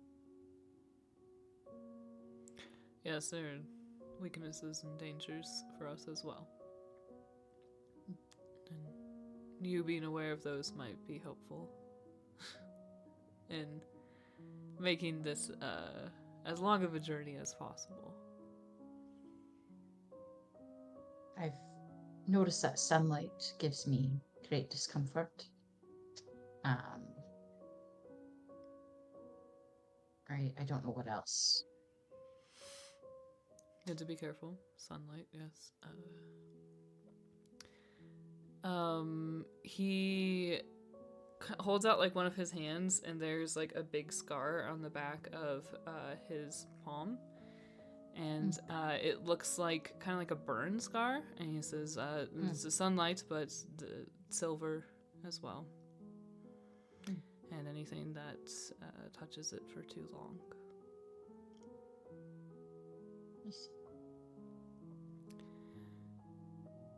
Well, I've noticed the deaths like you've spoken of before. I'm not quite sure about the links yet, but looking more into it. Most things die when you stab it in the heart, but like you said, not with metal. dagger did nothing. No, he looked irritated more than anything. Well, cutting one's head off usually does the trick as well, if you ever get in a tight spot. Well, keep that in mind.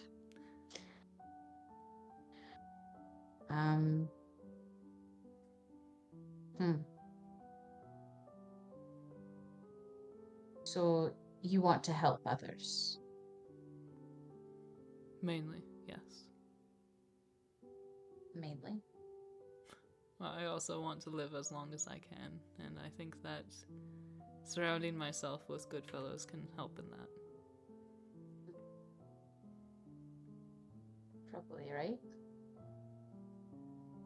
And I suppose getting more information, figuring out exactly what we are, what this is, can only help. So, what would you have from me? Your mind and your time. I'm looking for anybody right now. If you are interested, then you can come here and work, and we will see what progress we can make. And if you want to go along and continue your current path, I will not stop you, but I do warn you that I have seen many, many others end that one very quickly.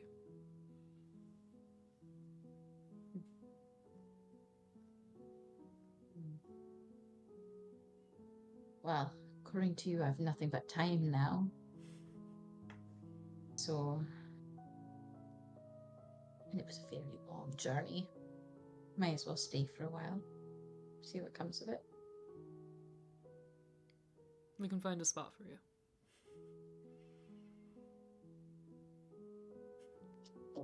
I like ending it on there. Right there. Yeah, I like that. that. That's nice. Perfect. All right. Fun. And then we'll transfer, into like the building of what it's at by the time of the medicine show. So. Ooh. New friends. Yay! Yay. I love them circling each other like two feral dogs. Like, Yeah,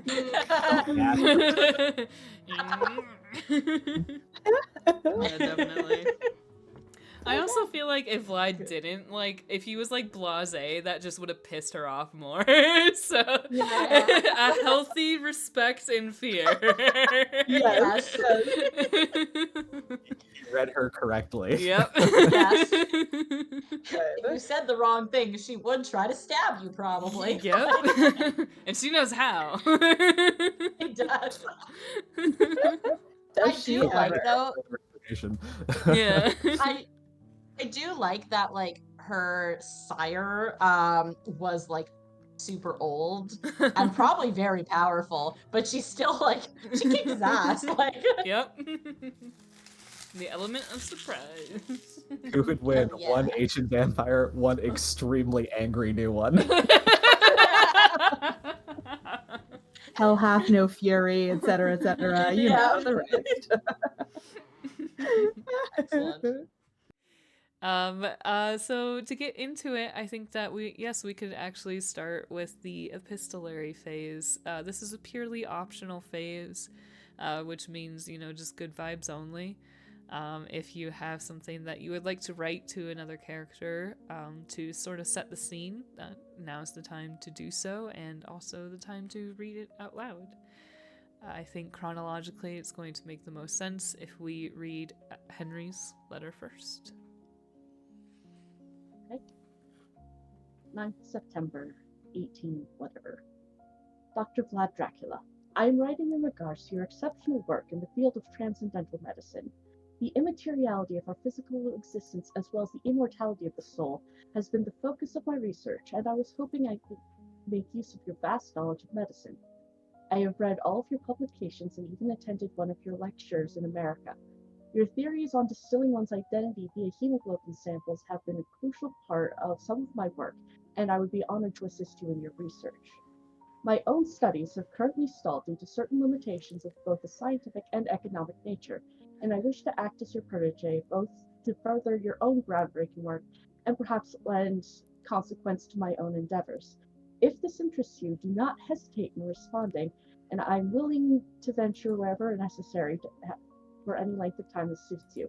I look forward to our future correspondence. Sincerely, Dr. Henry Lanyon, MD, DCL, LLD, FRS, etc. Yeah, it was good. So Vlad receives this letter. I think that at this point, the order has grown to a point of reputation of a sort of vaguely anonymous social club of sorts. We'll call it a group of good fellows who take care of each other. Sounds gay. He is pretty gay. Who take care of each other. You need a place to stay. Got lots of guest rooms. But mostly it is focused. I think that if Henry had heard anything, it would have been that this was somebody that you could get into contact with that had a lot of resources in every sense of the word. So that's most likely how you found out about him. This is a loud time of the Order of the Dragon. And you do get a response pretty promptly. I would say it was probably only about a week before you get something back. And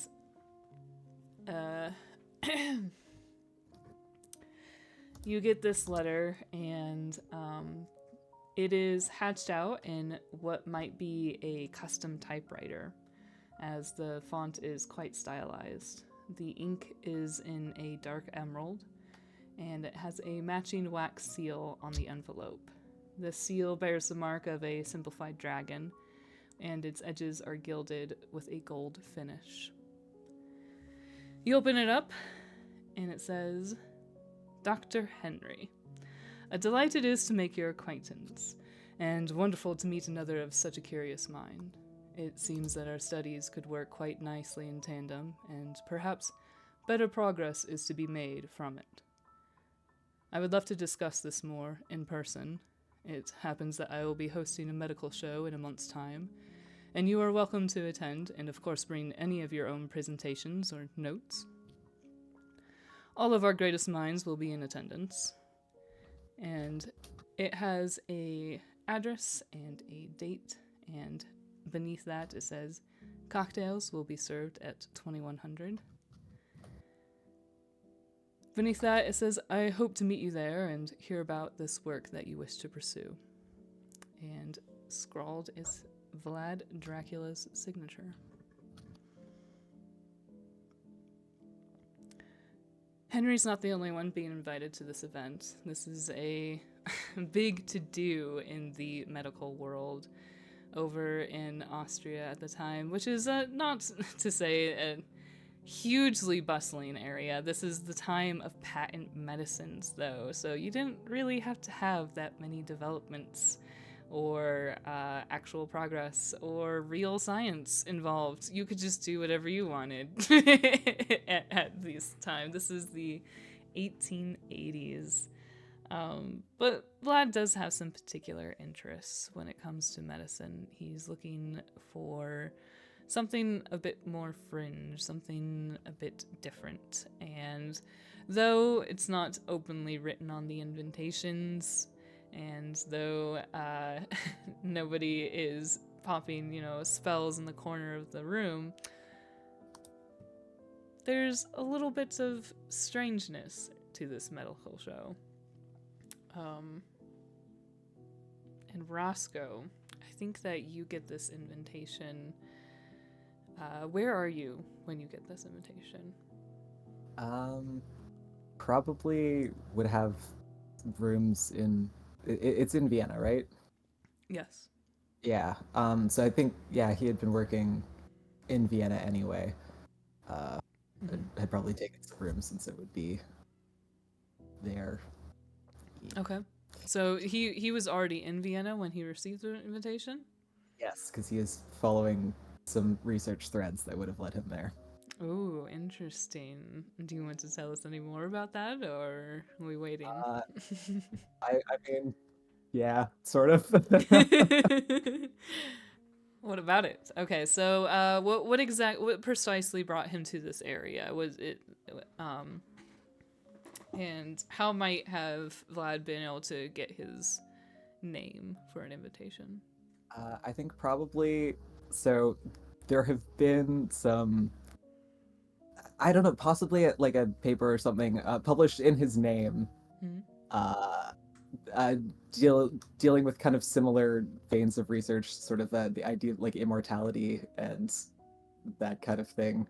And yep, Roscoe definitely totally wrote those papers himself. And definitely knows a whole lot about this subject himself personally, and that's why he will be going. Okay. So, you get a invitation. Let me pull it up. So many letters. I guess it's more like an amateur kind of like, he doesn't have like a doctorate or anything, but it's the time when like anyone can just like write a scientific paper and be like, I put some research into this, and so there's a lot of that. Reviewed. Oh, I can't wait. I have real materials for this one. I'm so excited.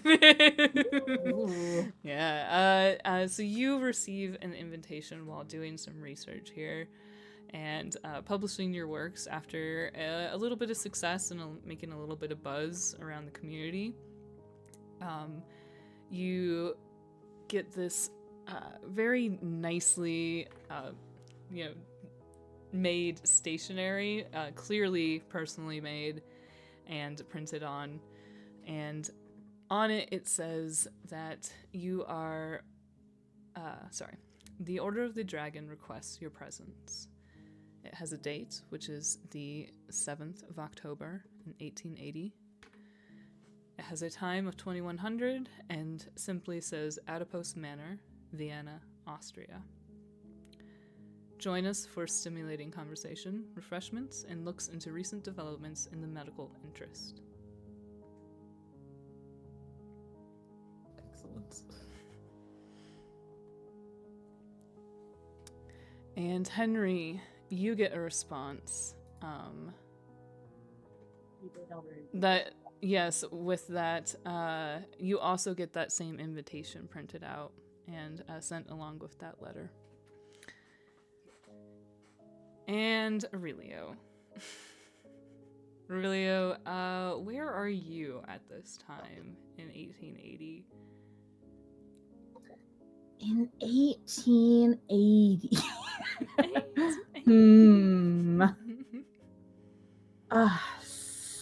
So much time when you're an immortal.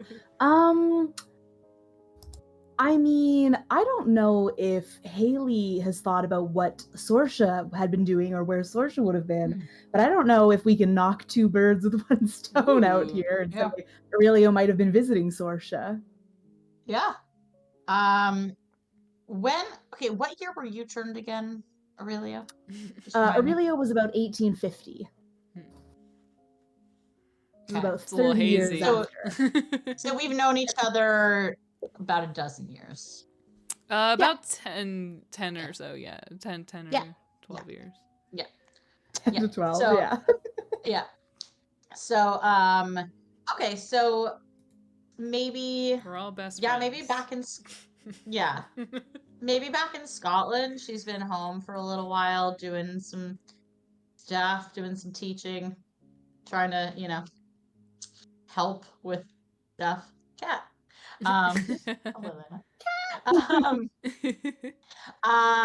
Yeah, so maybe they're in Scotland hanging out. Yeah. Aurelio might have gone to visit Sorsha and just, I don't know, because I think that we talked about, like, off camera that Sorsha did a lot of his, like, that Sorsha does, like, onboarding for the Order of the Dragon sometimes. So yeah, so they've known each other 12, 10 years. Yeah. She So helps with, like, vampire rehab, people who are having trouble getting their shit together. Yeah, totally. Vampire She's like, support. She's got projects. Step one, eat all the sheep. Yeah, right. Yeah, all these people who, like, can't get the thirst under control. She's like, man, I don't know, you just do it. Like, have you tried not being bad at it? It's hard. I don't. May I offer you a sheep in these trying times? Okay, so you two are traveling together then, or I suppose you are going home and Aurelio's traveling, just visiting and getting to know. Yeah, or like we are already there. I think when we received the letter. Yeah. So like, so just like in the Scottish Highlands, hanging out. Just hanging out on is it the Isle of Skye? Yeah, well, I don't know, 1880. Maybe it's maybe in Inverness. Ah, okay, Inverness. Yeah. You're sitting. Yeah. Okay.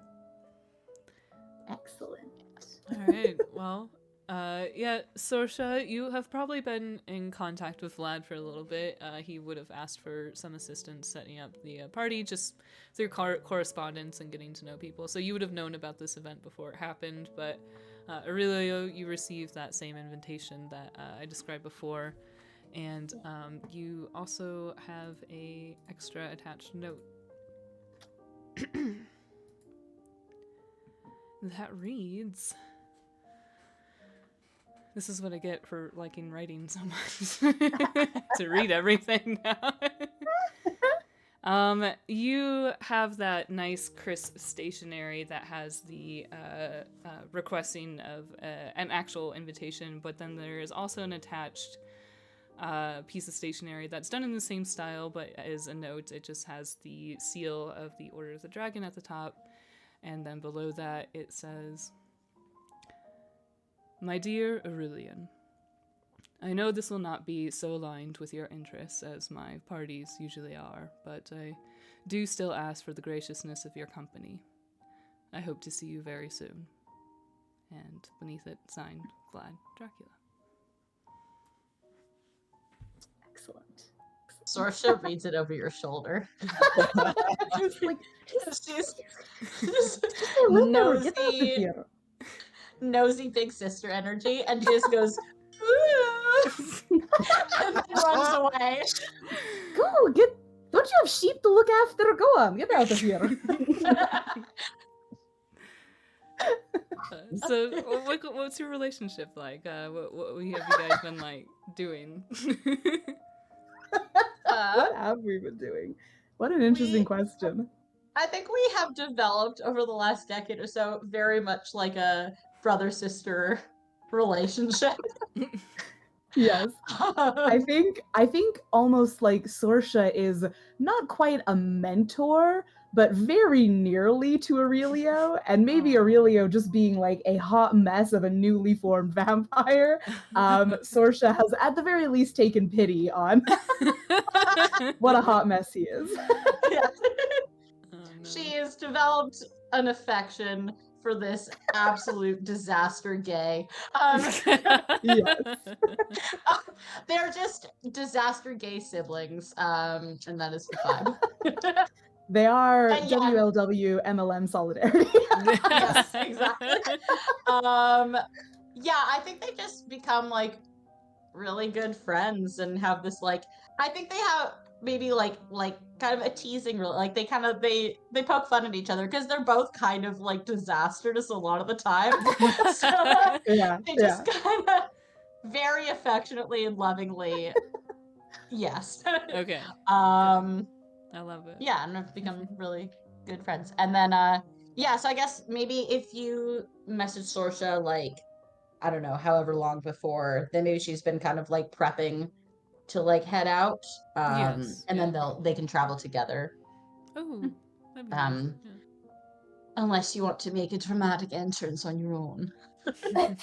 No, thank you. No dramatic entrances. That's fine. We're just all a group of friends and we'll all hang out together and be friendly like. That's fine. Friends. Yes, we are persons of some acquaintance. Is that what they're calling it nowadays?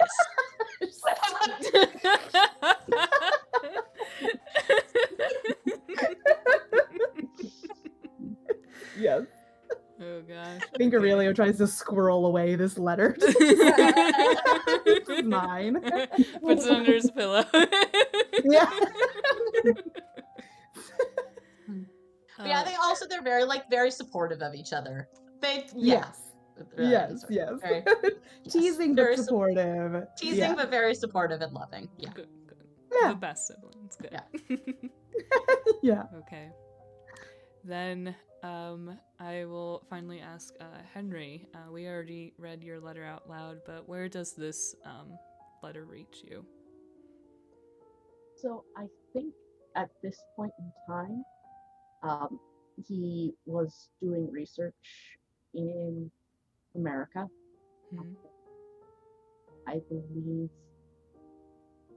actually he's probably doing this research in Pennsylvania, Philadelphia, and is then, as soon as he gets the letter, is taking the first ship over to Vienna, and so Go.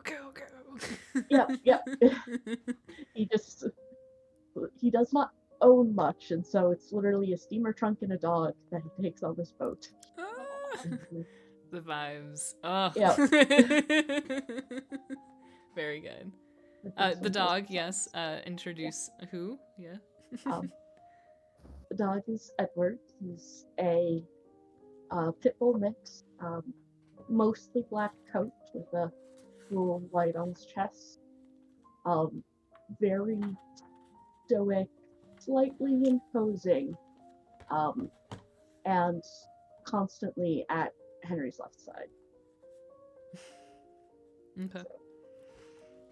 So you would say that Henry is Team Edward then? Stop. This is why I'm we can't kicking have you nice from the things. call. Leave. No. Cancel block deleted. Henry calls the dog Eddie. Aww. So there's a little Cute. bit more affection. Aw, And Eddie calls Henry idiot. Eddie. Does Eddie talk? I mean, define talk and define who can listen. I mean, yeah, so can werewolves have some form of communication? Oh, that's cool. Oh yeah, yep. Fast I also buds. talk to dogs. What? Yep.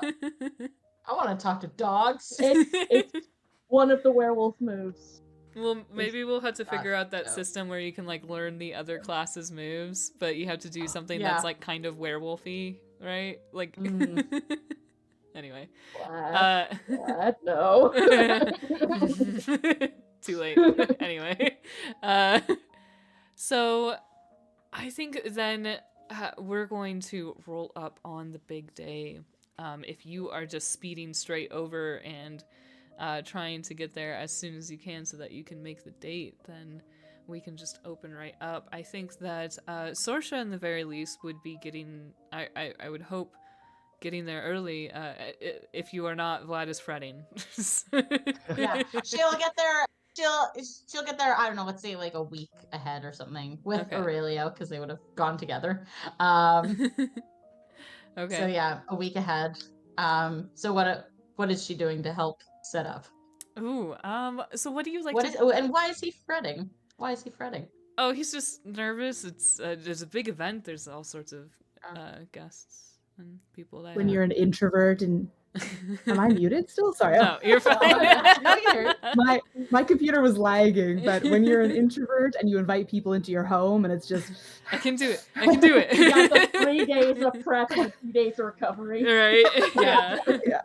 It's gonna be great. It's wonderful. I think that there is a secret about today that Vlad doesn't think that Sorsha knows, and it's up to you if she actually does. It's Vlad's birthday.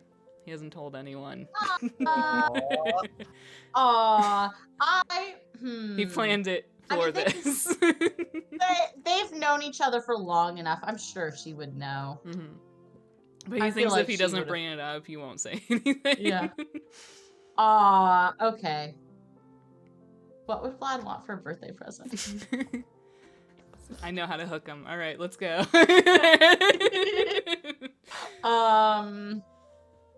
Yeah. Okay. Yeah. So she would know that. Yeah, he's a little bit nervous. There's a lot of people coming over that he hasn't met before. I don't think Aurelio's like consistently staying in the house at this time. I think that he would probably stay in the city.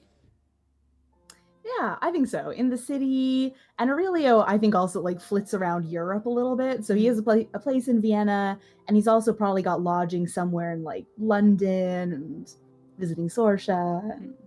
Oh, and it is worth noting that Aurelio is called Aurelien in this era. He has not yet adopted his new name.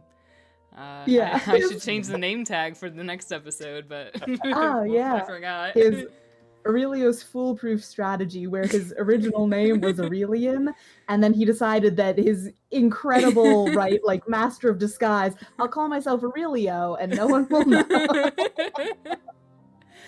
And I'll just be my own son anyway.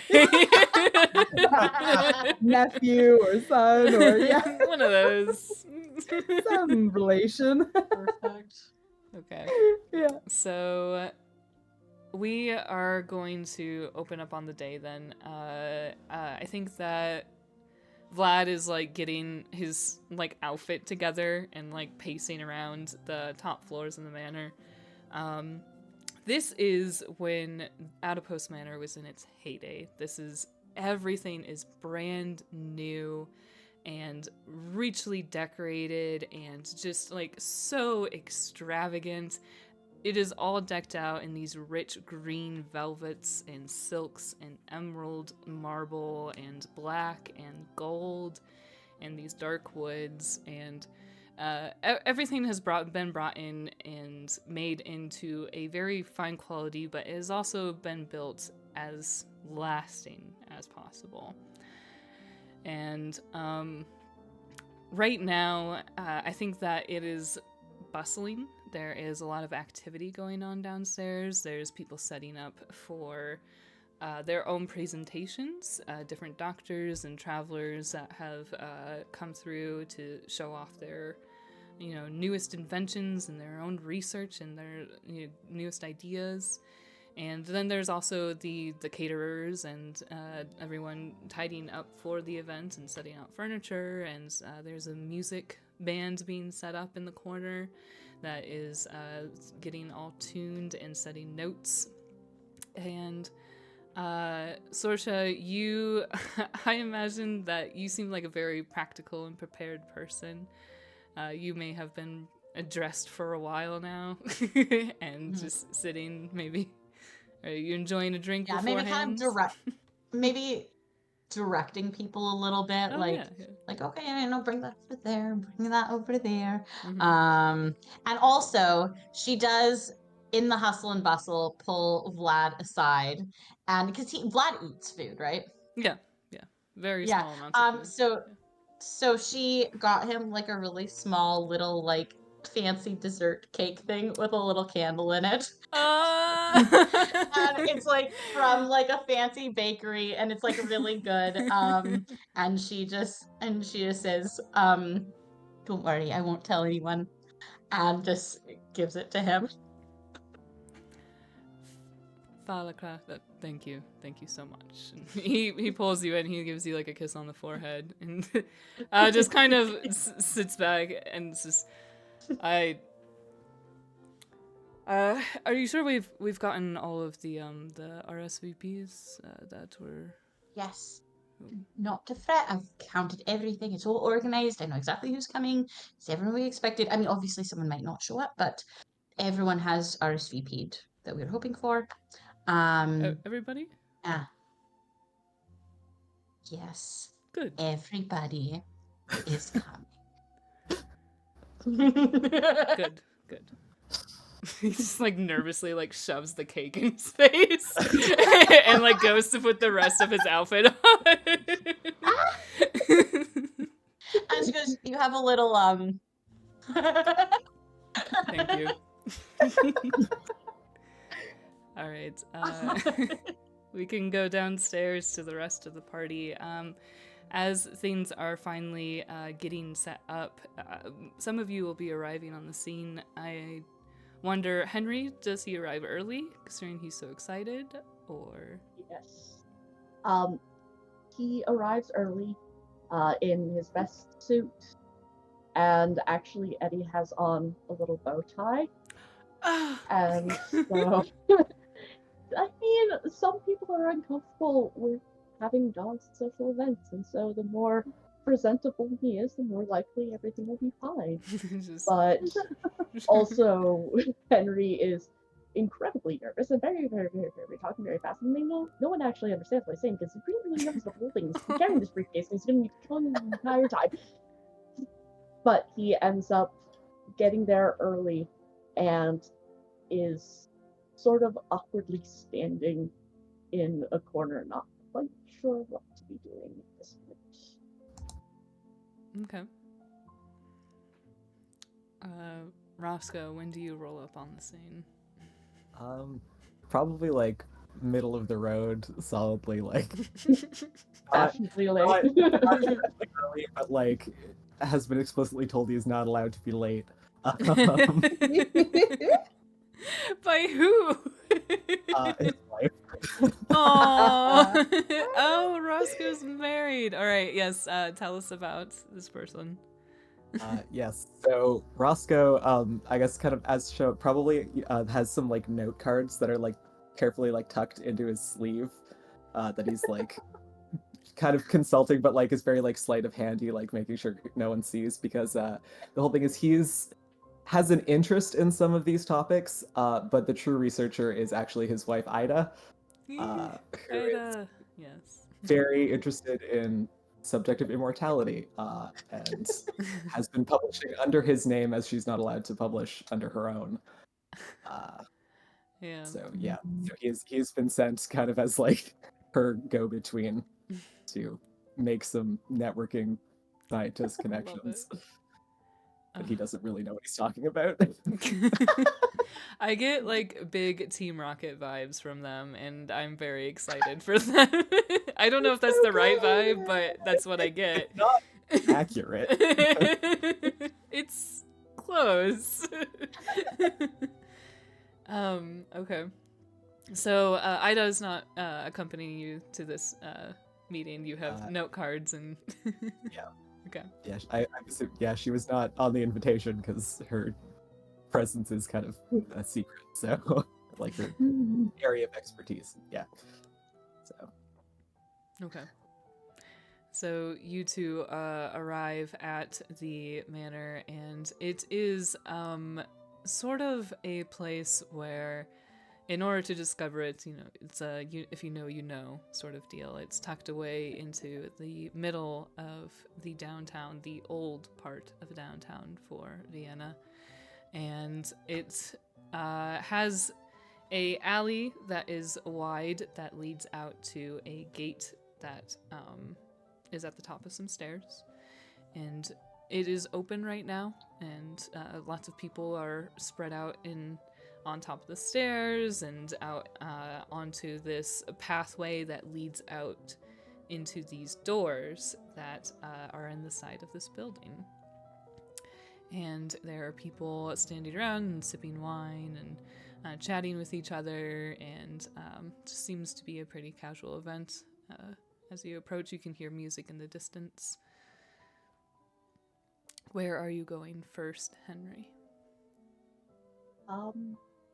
Henry is going to try and find, like, a relatively inconspicuous area of wall where he can still hear as much as he can, but he also has very limited social skills and is very uncomfortable with people. And also, he's slightly worried that some people might object to Eddie being here, and he's sort of some people, huh? on the lookout for people who may not approve of the situation.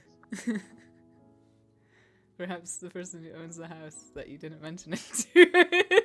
But Didn't think I needed to. We'll see. And it's like he didn't even realize that it might be an issue until he got there. And so it's just like there's not like a warm-blooded person in sight, is there?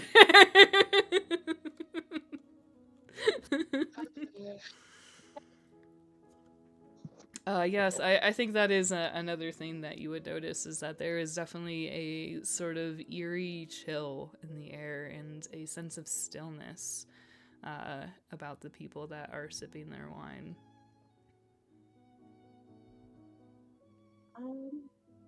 Yeah. So I think that Vlad is a vampire already. What? I'm sorry, you sign yourself as Vlad Dracula. Your research is Dracula hasn't even come out yet, okay?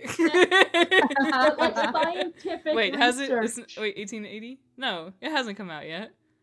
Shit. Damn it. It was around then. It might have been 1890? I know it's definitely doesn't come out before he... The 125th was like really, last year or the year before, I think. I know Jekyll and Hyde came out in 86. It's 1897. Yes! 97! Vlad is the OG.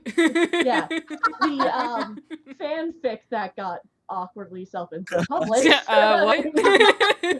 got published, but still some of the scientific things. Also, Henry knows that vampires are a thing. Yeah, vampires is a word by now. Like, yeah, it's definitely used. And also, like, the werewolf families know of and such. Mm-hmm. And your research seems to lean in certain directions that imply strongly just some vague sense of immortality. And so No, dog, that doesn't sound like me. Can't relate. No, I don't think so. That ain't me. Yeah, definitely like a little unnerved, and so Eddie is probably going to just like scooch closer to him so that Eddie is actually like completely touching. It's like outside his leg. Sure. Okay. So a little uneasily, you find yourself a place to rest and blend in, hopefully. I guess we could do a thing for that. We got kids on bikes. You want to try and blend in and just, like, be chill? Roll to chill. Roll chill. No, Just what be is it? so I guess chill. a charm, or you could Charm? do maybe a flight. Oh, there's a lot of ways you could. This Yeah, is kids yeah. on bikes. You can argue a lot of things. What do you want to roll? It is. I'm gonna set the limit to. I mean, it's vampires, and you're a werewolf. Like nobody knows, but like, I'm gonna set it to an 8. Okay. It's pretty noticeable for a warm-blooded creature to just walk in. You have the dog with you, so some people might be thrown off by that. But you do happen to be in a place of some particularly smart vampires, so Nerds. and old ones.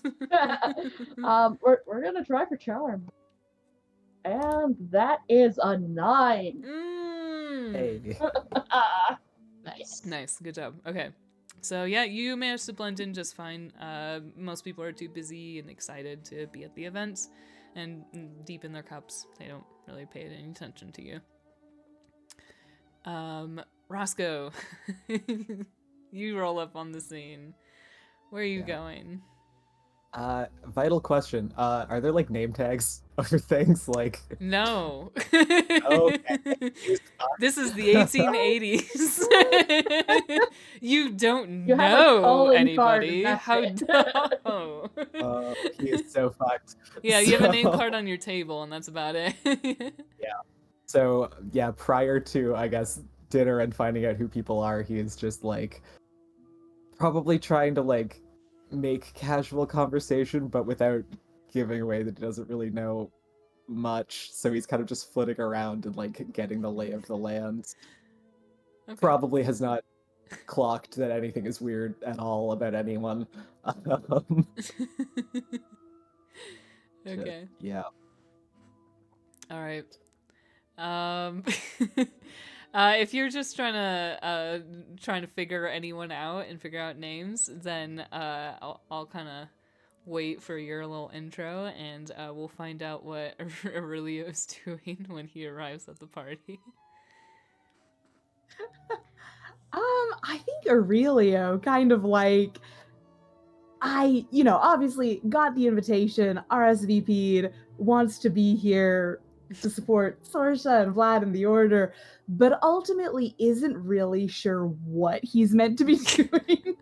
It's gonna look pretty. Yeah, he's mostly there for decoration. yeah, just feeling a little awkward. Probably Aurelio takes a look around and tries to find either Vlad or Sorsha, just like someone he knows that he can Okay. just go and talk to. Just yeah. I feel like Sorsha might also be kind of like like Vlad's right hand, for lack of a better term. Like she might help him with like introductions, and she might know like some of the society a little bit better than he does sometimes, and like knows certain people. So I think that maybe Sorsha would be the one to like approach Henry or something and be like, oh, have you met our host? What are you here for? Or something like that. I was actually thinking that she sees the dog, and because she loves dogs, so she kind of beelines for the dog, and it's just distracted from her like being all like elegant or whatever, and is like, "Hello, you're so cute." Like, and then looks up at Henry and says, "He's absolutely lovely. What's his name? Also, what's your name? I'm Sorsha. Welcome to Adipose Manor." Hello, Sasha. I'm Henry. And this is Edward. And he likes you very much. But he is currently working right now, so that's why he's so stoic and not exactly reciprocating his attention. But he does like you very much. He told me.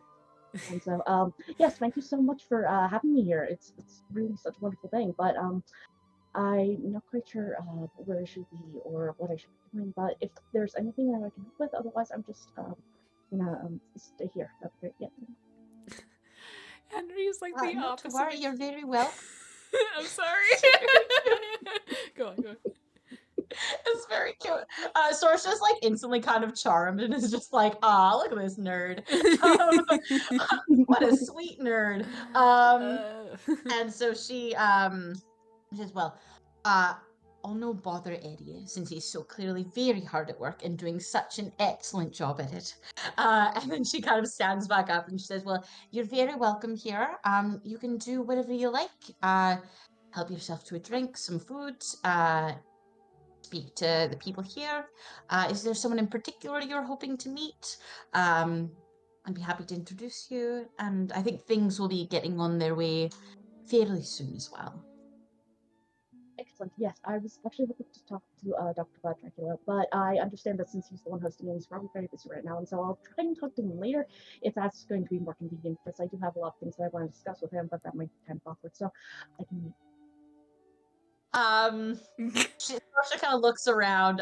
Is Vlad like visible? Like what's Vlad doing? I would say that if Henry was trying to get off to the side, that he's probably not visible, but like you know where he is. Like he's probably in the music room, like dancing or whatever, doing what he's doing. You know? Hanging out. Well, it's cocktail hour, so yeah, he's probably like in the den, like talking to like all, just greeting everybody that he can. So you can find him. Yeah. Well, I'm happy to take you over to him. We can see if he's got time to chat now, if not later, whatever you'd prefer. I'm sure he would be very pleased to meet you. That would be so wonderful. That'd be really fantastic. Thank you. Of course. And so she kind of like makes like a sweeping motion and starts walking over to where Dracula is and says like, like where have you come from? Oh, I was just in Pennsylvania and was able to thank you reaching the letter, and then I came here as I could because the research is really important. But where are you from? Sorry. From Scotland. Myself, I'm Northern Scotland. That's quite the journey you've made. You came here just for the conference. Hopefully, I'd like to do some more research with Dr. Dracula, but if it's just a conference, that's still far more than I've been able to have so far. So that's been really, really nice. Actually, be able to meet the community. I'm sure he'll be very pleased to meet you. And so she kind of comes into the music room or wherever Vlad's chilling out, and will bring Henry over. How old is Henry? Is Henry like... He looks in his 30s. Yeah, I was gonna say, how about we get a little character description? Yeah, that would be fun. As Vlad turns to greet Sorsha, what does he see? What's Henry look like? A relatively short fellow, probably about 5'6".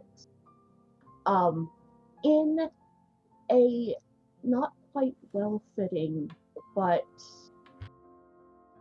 quality suit. Does seem to be a bit old, and he has obviously done his best to look put together, but is very obviously not. And then Edward, beautifully groomed coat and the bow tie, but otherwise.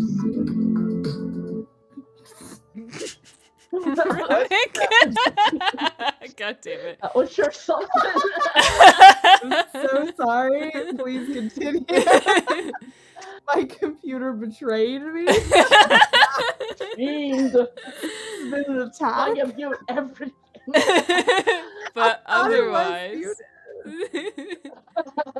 But yeah, and you can see that he has a very, very nervous expression, and Henry's just like fiddling with the briefcase that he's carrying, but is obviously not like doing anything with it, just sort of fidgeting because very, very nervous.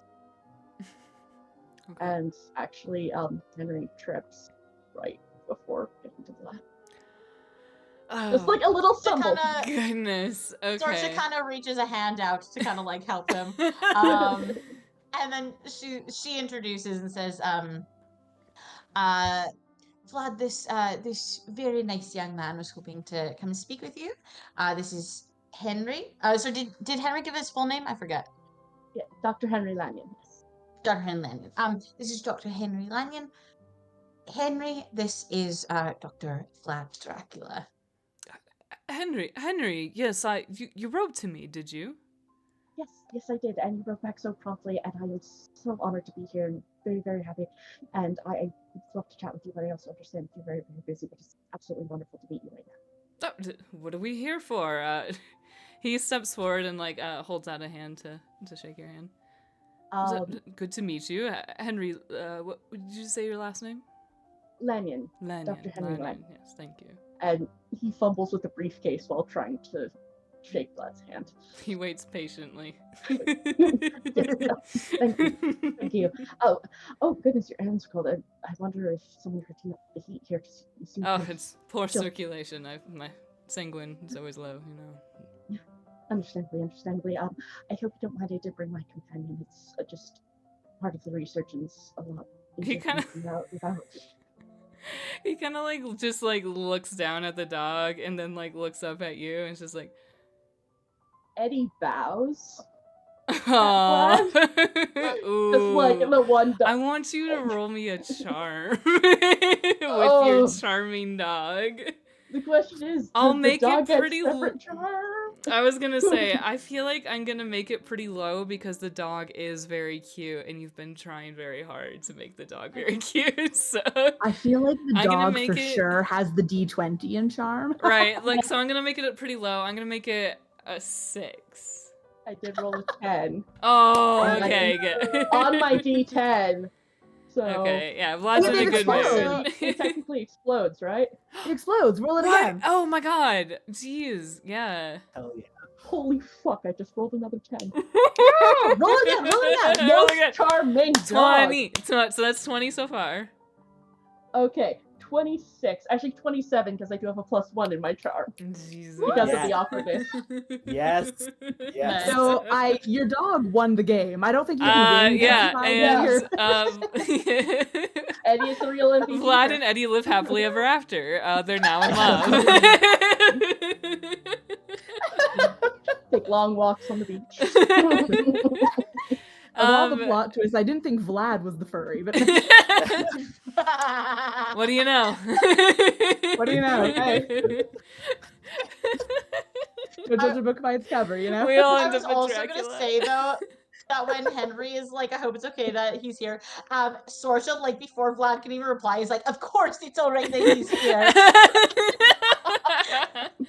Yeah, I mean, Vlad really, really doesn't like pets. About the horses is about the closest that he ever gets. And yeah, and your role is just so good though. This is a very good boy. It's a very good boy, and boy.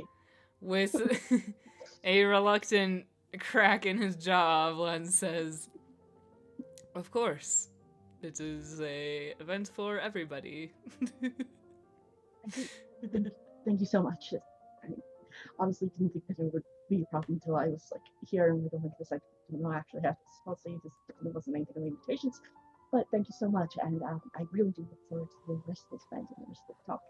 So yes, thank you. Yes, of course. That's what we are here for. You said talk. What is it that you want to speak of? You mentioned it in your letter briefly. Yes, I was actually sort of hoping to talk more about the immateriality of physical forms and therefore immortality of the soul.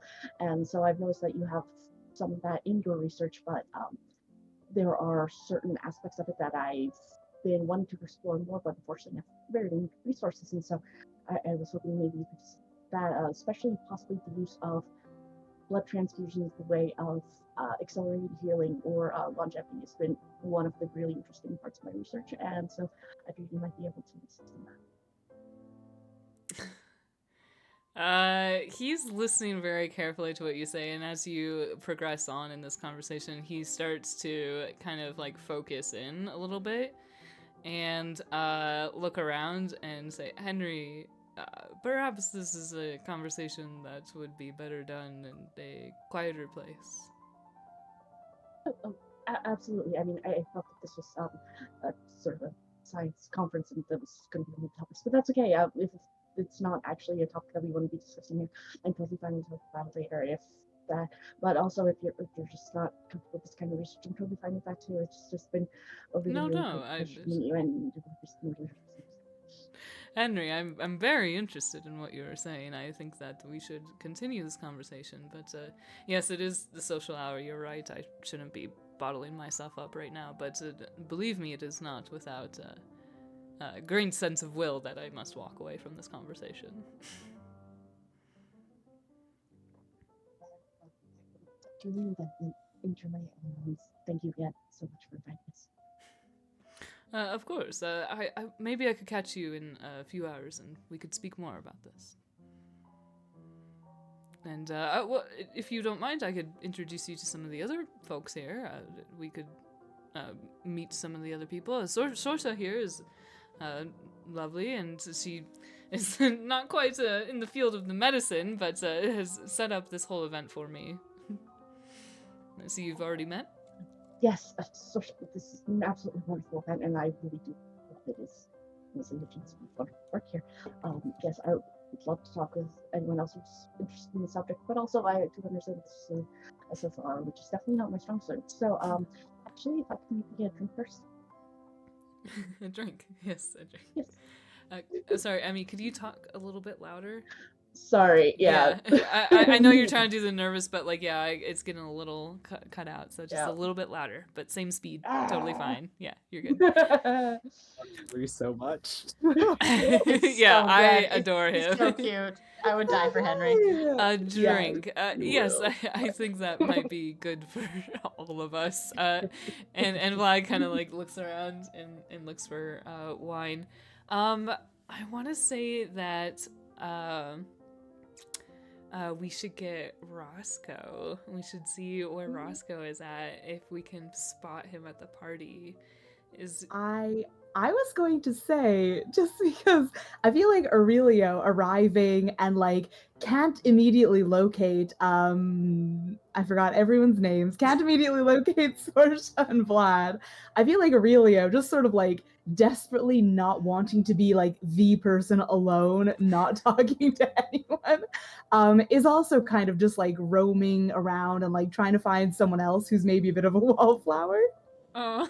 So I don't know if Roscoe is potentially looking for a captive audience or someone to use the flashcards on.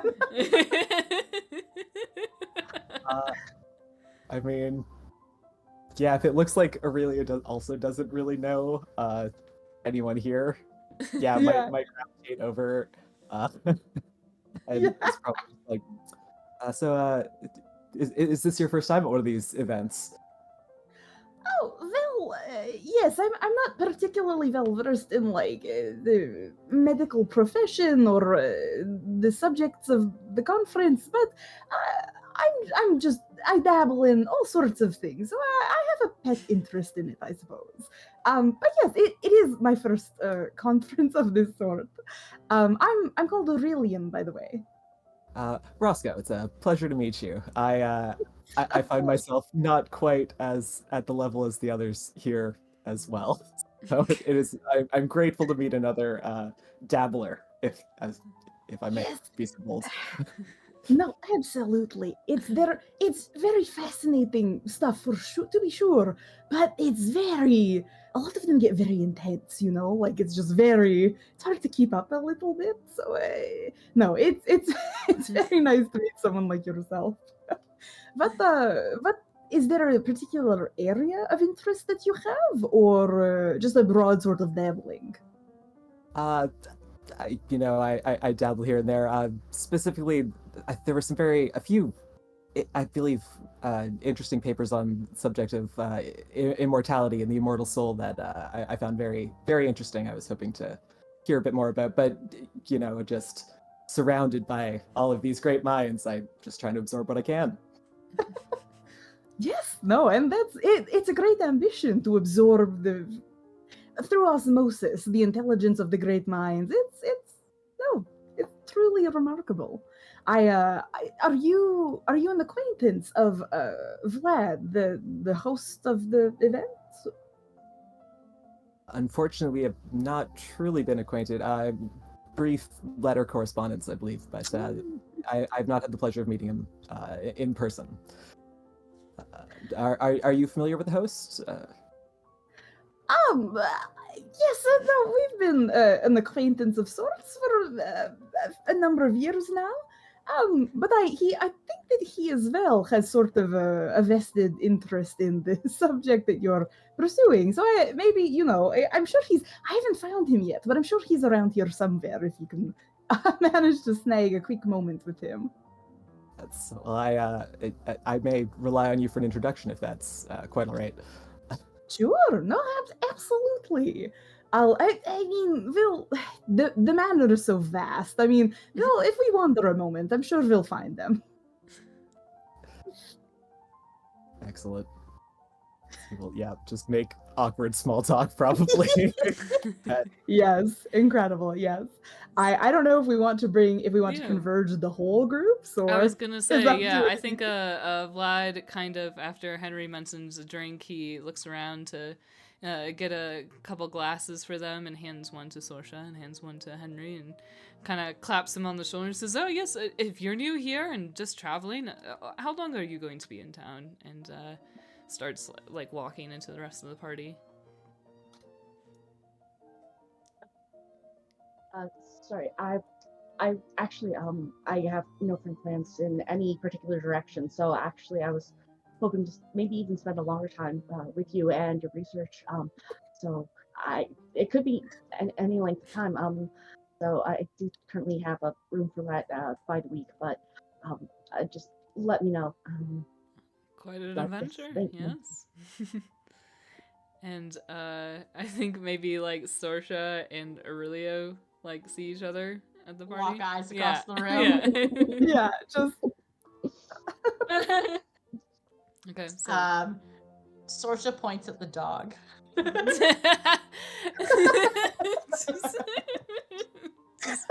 Point. Don't say anything. Dog. Look, dog. I think that there are some very important guests over there that we might be inclined to go and have a quick chat with. By all means, lead on. The important guest is the dog. The dog. Yeah. 100%. Yeah. I'm glad. Yes, on the same page. It's Eddie. It's Eddie. Yes. Yeah, Aurelio will start guiding them over to where Sorsha and the others are. Yeah, I guess we can do a quick little character intro for Roscoe too, if you want to describe what he looks like. Yeah, he is also like mid-30s. He's got kind of slightly taller than average, probably like, I don't know, 6-ish feet. And surprisingly like well built, like upper body, and has kind of like rough hands. And yeah, brown hair. And yeah, just sort of a kind of unassuming face, I guess. Okay. Yeah. Forgettable. Yeah. Generic. Generic Yes. white man. Yes, generic white That's man. another Jason Bourne. He's Ben Affleck, or he's Matt Damon, or This he's one any is, number of you those know. Mark guys. Wahlberg. So, like, just kind of like passively attractive enough to like, but not It's fine. enough to like. If you really, married them, you'd be like, oh yeah, all right. I love you because I know you. Incredible. I'm sorry, He's that's really fine. mean. No, he is the most average of men. No offense to Ben Affleck, Matt Damon, any of these. Okay. If they're watching this, If they're watching.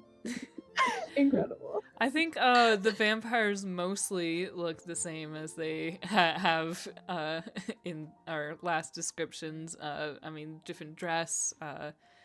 Vlad's hair is styled differently. That's about it. But they'll be very, very, very finely dressed. And he just sort of greets you. Hello, Henry?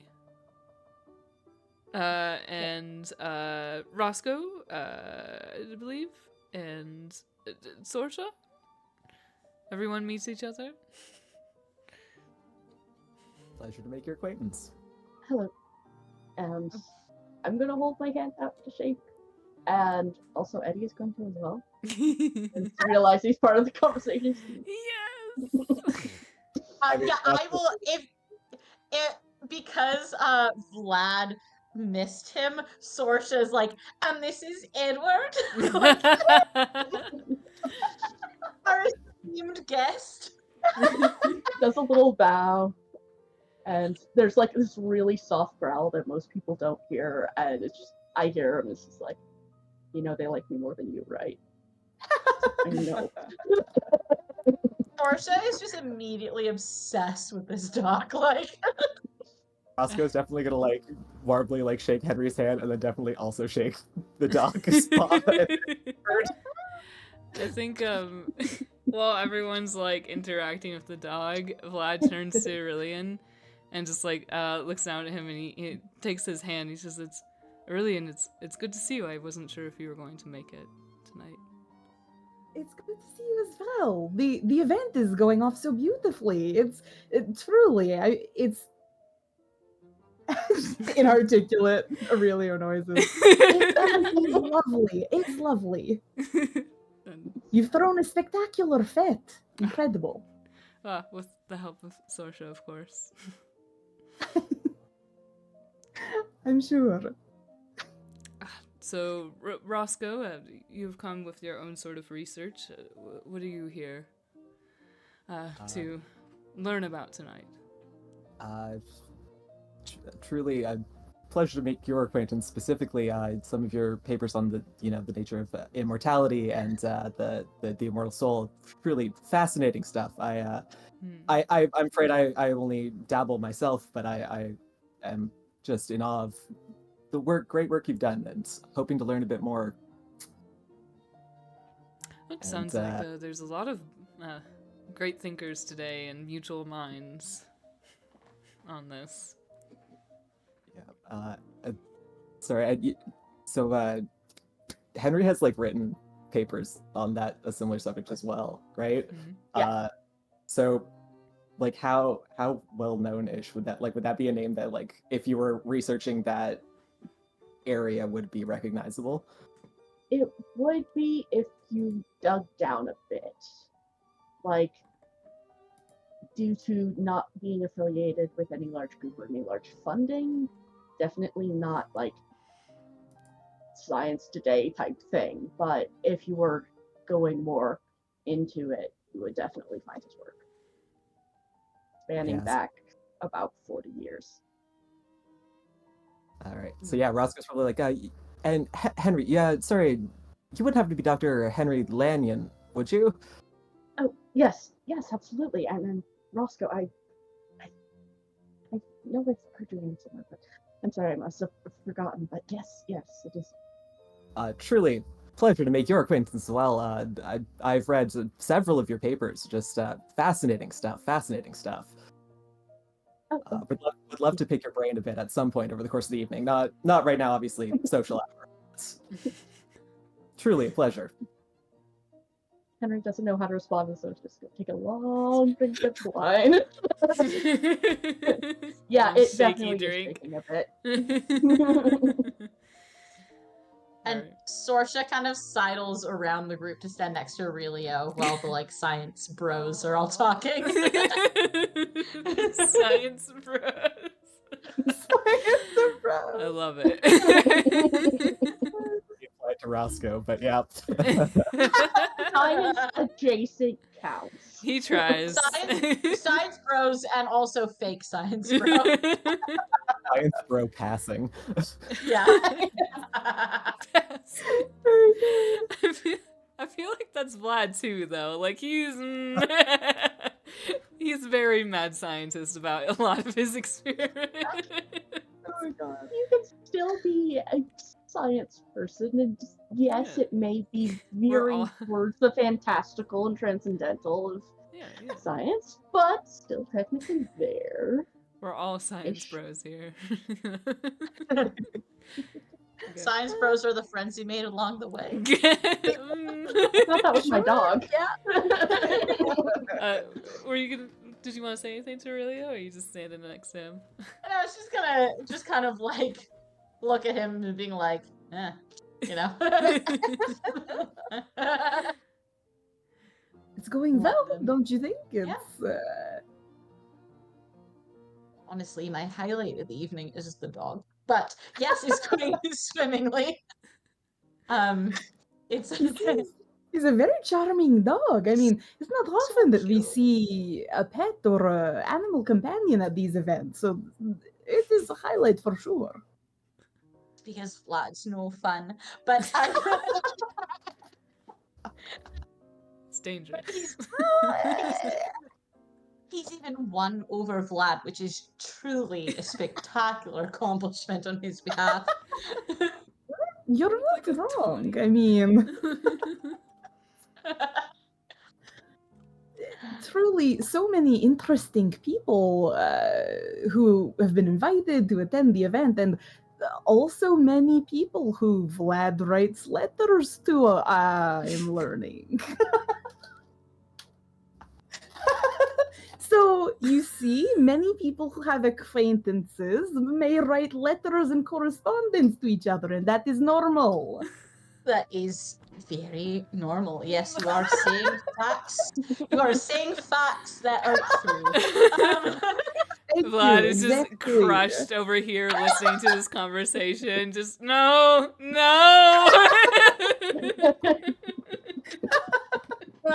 Just trying to keep a smile on while drinking the wine. And Sarsha kind of like pats really on the back, like in the almost sarcastically. It's just like chill, like it's fine. Like yes, many people write letters. Perhaps not all letters are created equal, but letters are a thing that people write to people. Yeah, a very common means of correspondence, to be sure. All right.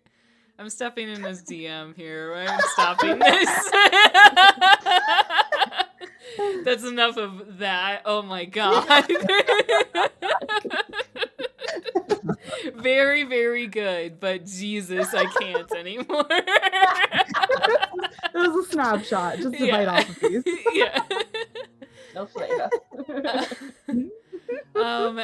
You guys all sort of chat for a little bit, and Vlad is introducing Henry to like a couple other doctors, and he speaks to some people about whatever patent medicine or craziest find they have, and some people do have some interesting thoughts on the ideas of like balances of your systems and everything, and it's a lot related to the humoral system, but some good advice seeded in there once in a while, isn't there?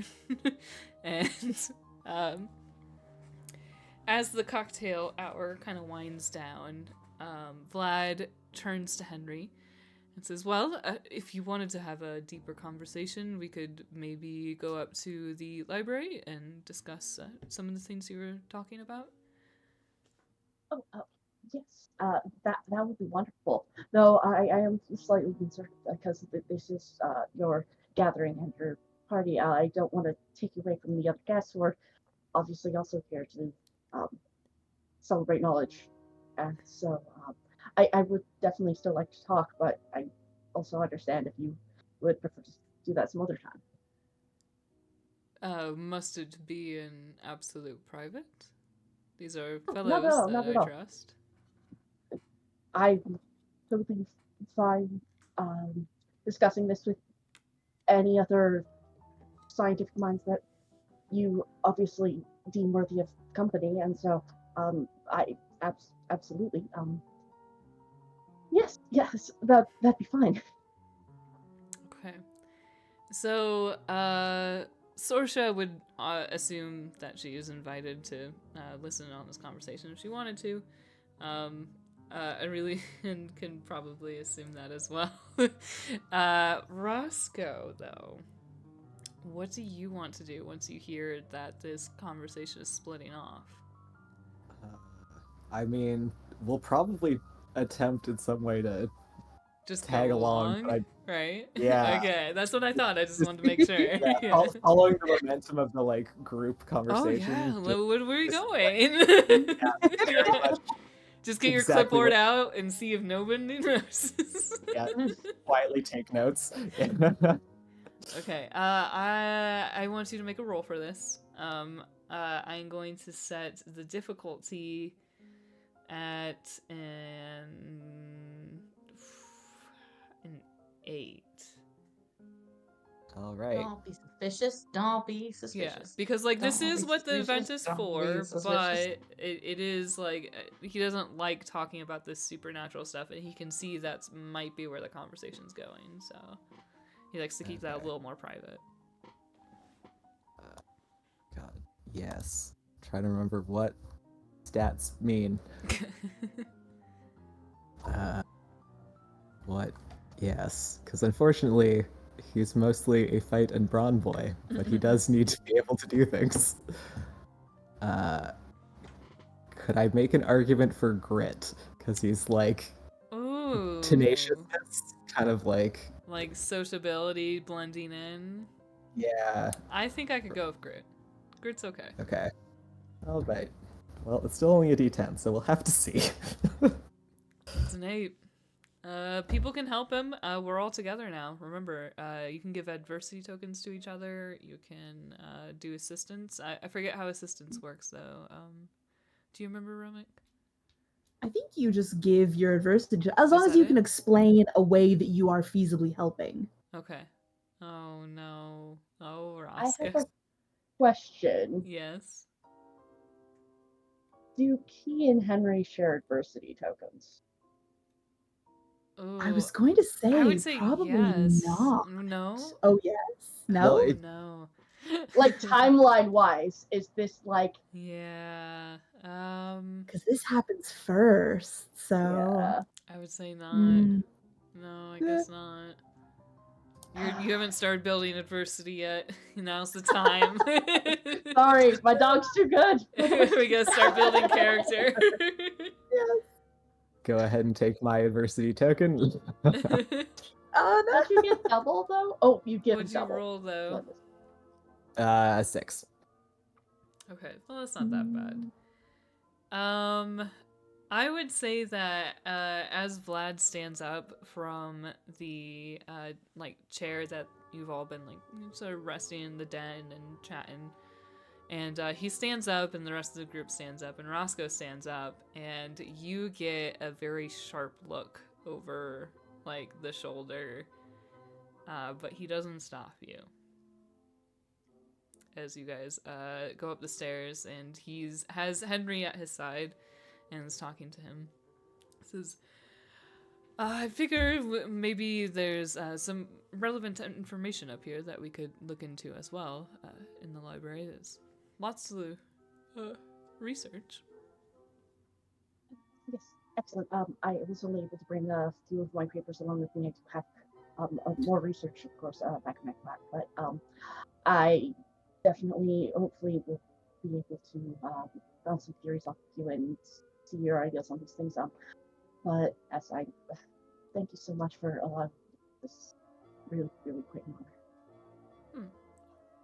Thank you for showing up. I'm very excited to discuss this with you. And you guys go up some stairs and down a short ways, down a hallway, through a doorway that leads into a library that I have described before. It's a little less aged in this era. Some newer books and some less dusty shelves. But I blame Wynn for that. He needs to dust more often. Blame Wynn's grandma. Wynn had nothing to do with that. It's his job now. Lily can do no wrong. It's definitely not Lily's fault, so... Lily has bad knees, okay? So... Oh, we don't even have Lily yet. Oh, it's a dark day. But... Yeah, it's the whole walls are lined with these bookshelves. It's kind of done in circular patterns. You have like one big circular room, and then there's like another level behind that, and then big windows that have bay areas where you can sit and read. There's some little areas with some old furniture tucked away where you can sit and relax. And in the middle of it all, in the middle of this circular room, is a large desk that has lots of papers on it, and lots and lots of drawers, and two stands next to it that are just like overflowing with papers and journals and half-done things. And he walks in and sort of just gestures to the chairs and says, make yourself comfortable, and sits down behind the desk. Thank you. And Henry is going to sort of fumble with the briefcase. And actually, what he's going to do first, though, is pull out a chair for Eddie. And it's like, I hope you don't on mind. the furniture. He doesn't shed. It's a pit bull. They shed. They have those little wiry ones. Oh, yeah, but like it takes a long time, and he's a very well-groomed coat right now. He, just bathed him. He's very well combed, shiny velvet hippo. I get it. Beautiful. It is beautiful. And Go on. so, yes. And then just sort of rifling through the papers and things, like pulling a little bit out here and there, and a couple small sample jars as well. And I don't know if we actually. What's in them? I was thinking we could save that for when I do the talk. Okay, stuff, yeah. Next session. Oh no. Okay, that's good. All right. Because I do have to. Yeah, you do have to go. Ooh, oh, that is a good cutoff point. Okay. But if anyone else is chatting while filing in stuff, and actually as Roscoe comes in, I was like, oh, thank you so much for joining us. I just I am very nervous about this topic, and it seems that you do have an interest, and so it's really nice to hear. Yes. So I'm honored, sir. It's just trying to is very aware that Vlad gave him the look and is just blithely ignoring it. I fucking love him. An icon, truly. Okay, so Henry, you pull out these samples and get set up, and we will pop into that conversation the next time we have a flashback with Henry. Hello, it's me. Hi, I'm the problem, it's me. This is Remick coming to you from editing hell. Just giving you a quick update.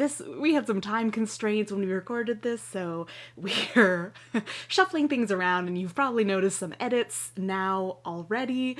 We're hopping into our customary 5-minute break here, but first I'm going to give you a really quick ad break with a little promo from one of our good friends, Game Master Monday. So check that out, and we'll see you after the break. At last, I have reached the tallest peak in all the world, where the wisest person lives. Finally, I'll get the answers I seek.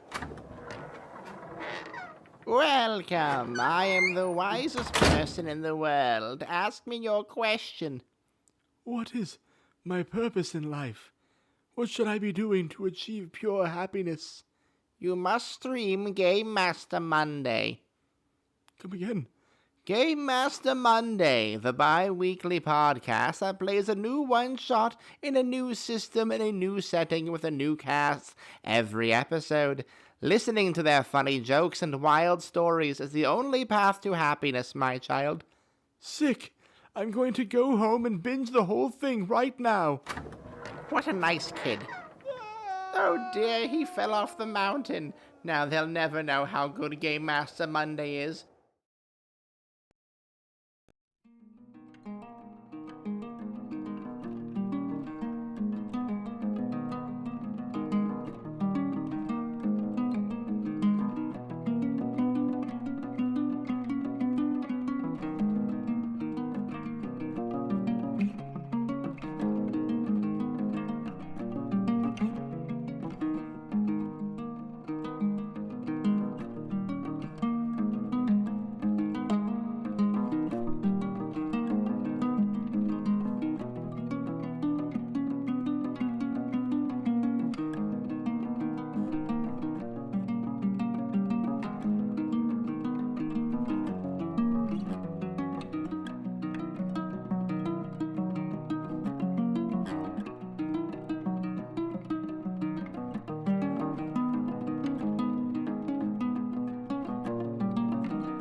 So Henry is going to wrap up his talk and his ideas with Vlad, and he thanks him for his time, and Vlad is a little bit interested. He says, I'll ask you some more about that after the party and everything, and what is kind of the vibe that Roscoe is getting from all of this talk in this room? Definitely a little bit like because I'm assuming like we haven't actually heard the talk, but Yeah.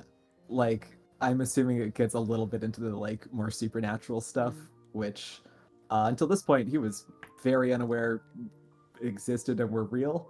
Has probably like run up against it a few times like in research, but probably dismissed it as admittedly like he's actively seeking, immortality. So there's a certain amount of like willing to take as a given that there's something going on, but Sure. having other things confirmed is probably still a little bit like eye-opening in a way he wasn't really expecting. So he's like, I don't know if he's actually physically taking notes or just like trying desperately to commit to memory mental notes, everything that he has overheard. Okay. But yeah, probably looks a little bit like wide-eyed. Yeah. Okay. What do you think he's going to be doing? Is he trying to like engage in conversation with anyone? Is he trying to find out more, or is he trying to get out of here at this point? That's a very good question. Yeah, I feel like we'd probably have some kind of follow-up question, but I don't fully know what that would be. Yeah. Yeah. Let's say that Henry is packing up his stuff, and Vlad just kind of turns to you and tries to casually ask, so what is it that the researches that interest you brought you here? Specifically, the immortality and the possibility thereof. I have become wildly aware that I was just dabbling until this point. It's truly eye-opening experience. Thank you for your invitation. Yes, there's a lot out there, isn't there? Far more than I had dreamed, apparently.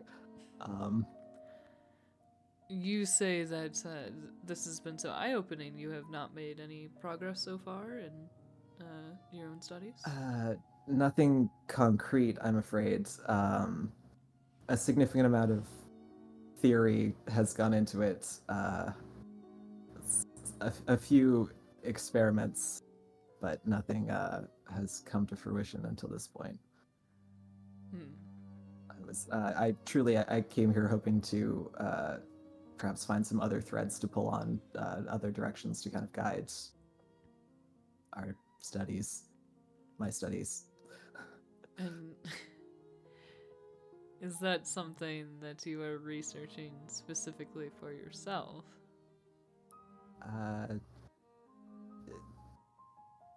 I mean, doesn't everyone want to live forever? I suppose. It sounds nice, doesn't it? It's certainly a compelling prospect. Very interesting.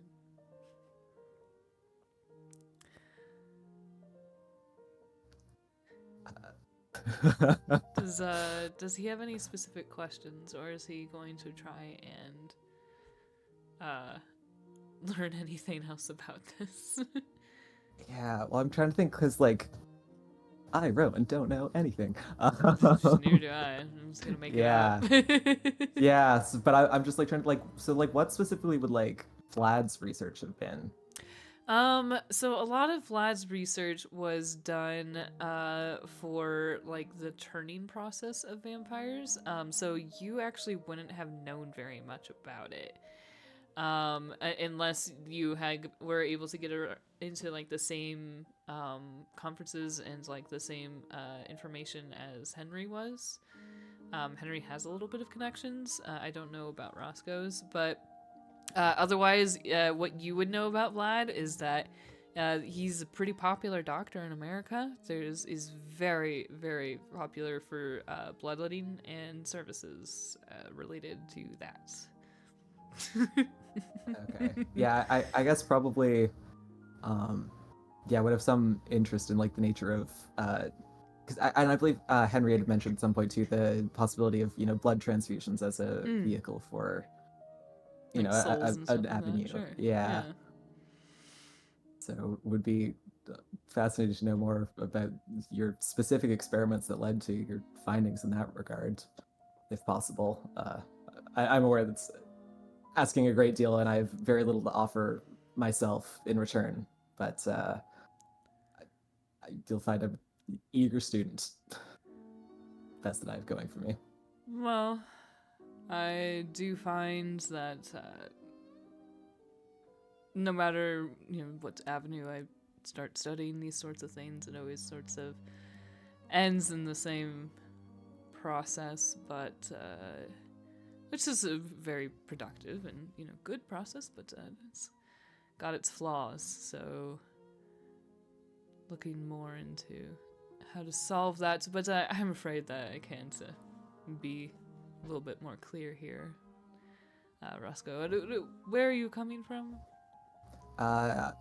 Amsterdam.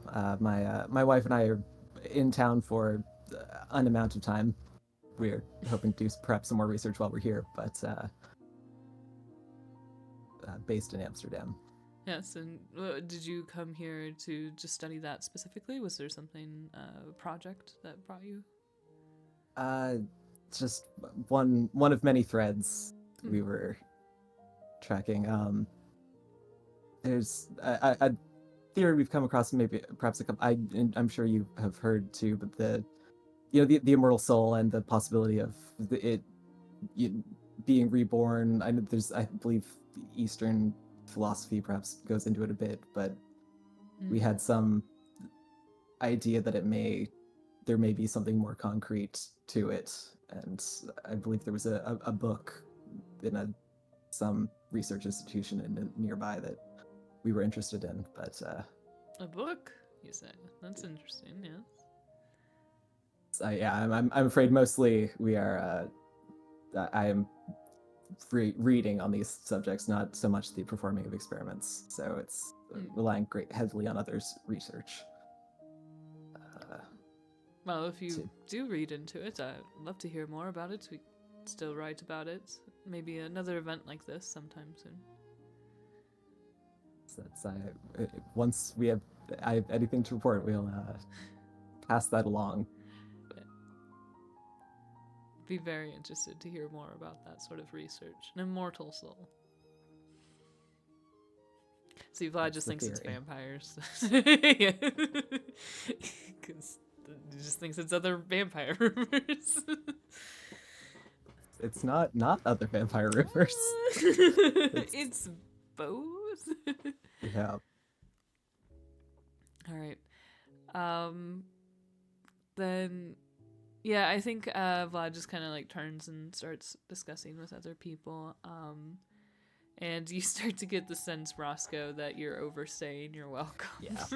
I think at this point he's not going to push his luck any further. And we'll perhaps go out and mingle a bit more. Okay. As you are heading out of this hall, I want to use my other monologue token on Roscoe. Oh boy. What are your thoughts, Roscoe, as you're leaving this hall and heading back to Ida? I mean, truly, his brain is kind of a whirl. He has trained himself a little bit to have more of a head for this sort of thing, but he is not naturally inclined to science, and so he's really trying to keep all of his thoughts in order as much as possible so that he can relate it back to his wife Ida, who is far more research inclined of the pair of them, because they had met. I believe he had taken out a book at the library that she desperately needed for her own research, and he had not brought it back in time, and she had tracked him down. And sort of they became acquainted that way. But yeah, so he's mostly just he has come across a lot of interesting ideas, and perhaps not as much in the vein that he had been hoping, which is the whole souls and the potential for immortality somehow continuing on beyond the mortal vessel. So perhaps not as much in that front that he had been hoping, but definitely a eye-opening amount of information about the not entirely mortal. He's just like, if I can keep it all in order and get the information to her. Yeah, then... like, yeah, when you're repeating a list like in order so you don't forget anything. Just like, yeah. Yeah. Actually, probably does when, is not in the immediate sight of anyone, pulls out note cards and starts frantically like scribbling down things. Okay. Perfect. Yeah. Okay, so I think that's Roscoe exit, and as the party just starts to like wind down, and Vlad and Aurelian are sitting in the den in the library and chatting with everyone, and one by one people start to walk out as the show and the night starts to get really, really on. It's about 3 a.m., so it's actually pretty, like, that's the afternoon for vampires. Afternoon. Yeah.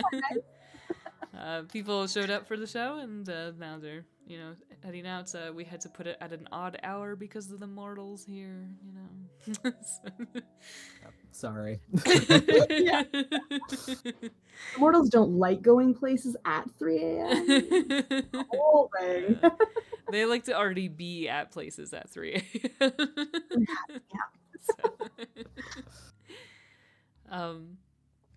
But yeah, eventually Vlad will just kind of turn to Aurelian and look at him over the chairs.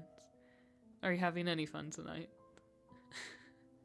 Yes, no, but of course. I mean, there's so many interesting people, and I feel like I've learned a great many things, which is always a worthwhile experience. So, of course, an incredibly successful fit. So, congratulations. I'm glad you've found it so enriching. It's always good to have you around. And you? Have you enjoyed yourself this evening? Very much. There's so many new interesting people around here, don't you think? Yes, absolutely. I mean, I haven't been to one of these before, but I was very impressed with everyone. Just a very... Even some of the mortals, I mean... It's incredible the things that they can come up with based on little to no actual evidence at all. It's amazing. Brilliant. Drag him. That sounded cattier than I meant. I love it. Based on nothing. Yeah. Well, I suppose it's based in their thoughts, at the very least. Sure, for sure. Were you not impressed by Henry and his dog? Very impressed. Edward, an absolute incredible fellow. Incredible. Henry seemed very knowledgeable, very well researched. Honestly, very impressed. It's hard not to be. I feel almost a little bit like an odd man out, not being quite as inclined towards all the research and the in-depth studies. It's been such a long time. Such a long time since any studying, or? Well, since I studied anything in particular, much less medicine or occult phenomena. What did you study then? I mean, just the literature, philosophy, just the odds and ends that you study to become a well-rounded person, I suppose, back in those days. But nothing like this in those days. How long ago was that for you, Aurelian? Probably about 40 years? That sounds about right. Something around there. The blessing of also playing a character who has a bad memory problems. Just play him in. Problem solved. Incredible. We love it. Do you need to remember something? Yeah. Never. 40. But, yeah, that is a while. It's true. It's a while. I mean, I'm sure it's nothing to someone like you who has lived such a long storied life, but Oh, do we know? Does Aurelio know at this point? Does Aurelio know? I feel like Aurelio doesn't know, but he knows Vlad is old. Okay. Because just quite of, old, like, sure. he knows how, he probably knows how old Sorsha is, and Vlad predates Sorsha, so already, like, we're stacking Sure. on centuries. So he doesn't back know. there. Yeah, he's way. He doesn't know who Vlad is, but Vlad is an impressive, imposing figure, older than Sorsha. Like, he is, you know. Okay, sure. I was just curious because I mean he did There's a grow up in whole- Block. I feel like he That's would know. true. I mean, I don't think he knows though. Yeah, I It's was just gonna say not- it's really like it just depends. Really, Yeah, was yeah. too busy with his philosophy, Yeah. and it was still like 400 years ago. So. Yes. Um, But what about you? Do you think you've learned anything this evening, or is that presumptuous to say? I don't mean it that way. But was there any particular subject or person who caught your interest? yes, there's Henry was pretty interesting. Roscoe, I'm not sure about. He seemed quiet, and usually people at these events are just so eager to keep talking. So No, that's for sure. I had a good conversation with Roscoe though. He seemed like quite a curious and enterprising young person. So I mean, he seemed like he wanted to know more and was just looking to broaden his horizons. is he asking you a lot of questions? No, I think it was quite clear that I would likely not be able to answer them. I think you're far more clever than you give yourself credit for, really. Well, perhaps, but I told him that it was not my area of expertise.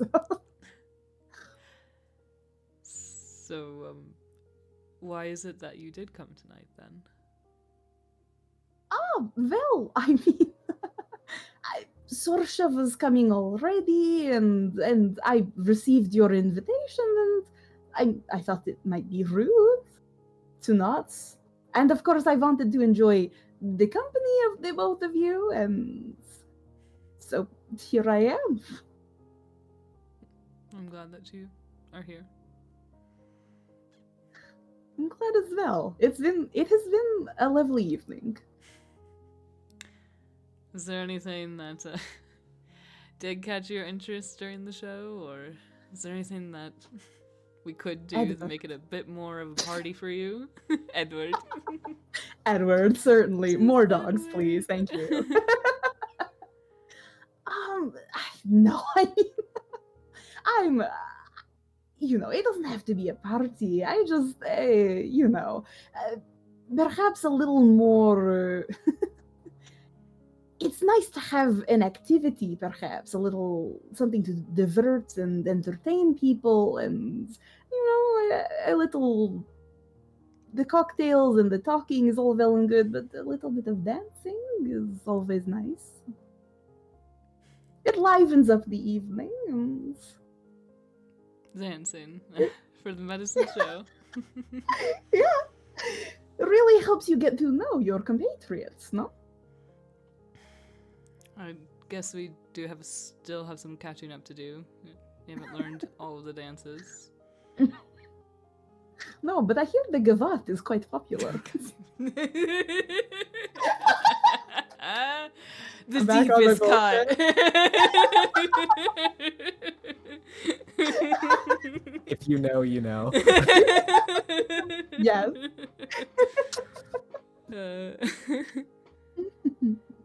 Yes, the gavage is any sort of group dancing. I think that might be appropriate. A gentleman's dance, so naturally, it's very sophisticated. It's very good. Have you learned the gavat yet? No, I always meant to, but just even with all these years now, just have never had the time. there's time right now. Yes. Do you happen to know the Gavat? Yes. It's good for Well. New Year's, usually. Everyone Oh. together in the same room. Well, of course. I mean, if you're... I don't mean to steal you away from your comrades and the other doctors and professionals, but if you have a moment and... I think he, like, looks up and around the room and there's nobody else in the library right now. Just silently glared at everyone until they all left, except for... Yeah. Yes. And yeah, he'll stand up from the chair and hold out a hand to you. I'll just take his hand. Well, lead the way. So you would stand next to me, and I can put my arm here, and he puts his arm like around the small of your back, and your arm here, and he puts it like up on his shoulders, and it's I mean, a reach for 4 really. Yeah. Gonna strain that arm for sure. I think it kind of like lifts you up a little bit when he put his arm around you. Hilarious, yes. Adorable. Very good. So Aurelian has to stand on his toes. Yeah, just... And he'll show you the steps of the feet and kind of guide you through it. It's pretty basic. I feel like you would be able to pick it up just fine. Certainly, yes. And after a little bit, he stops dancing and he's talking to you about maybe we can set up a party for the Yuletide holidays. That would be wonderful, and we could have Gavat dancing, and we will have decorations, and you of course be invited. And you two are standing still, and you're not dancing anymore, but he hasn't taken his arm off of you. Just Aurelio assumes this is still part of the dance. Yep. There's a solid 5 minutes afterwards where you stand still and you don't talk to each other very closely. Yeah. In the dark library. Yeah. That sounds amazing. That sounds excellent. I have not attended such a celebration, I don't think, in many years. So absolutely, I'll be there. Good. Then I will send you an invitation as always. Excellent. Thank you. And he'll take a step back, kind of realizing that he's being like way too close right now. And yes. yeah. And do the same motion of taking your hand and doing a small bow. And until next time, Aurelian. Yes, and thank you again for the invitation. I appreciate it. Of course. Every time. Have a good evening. Okay. That's a good one. We'll end there. Yay! Extremely cute.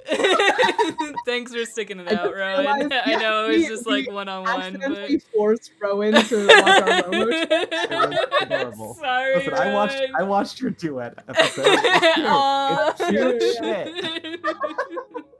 As long as it's not like focused, at Win, it's fine. Yeah. Yes, good.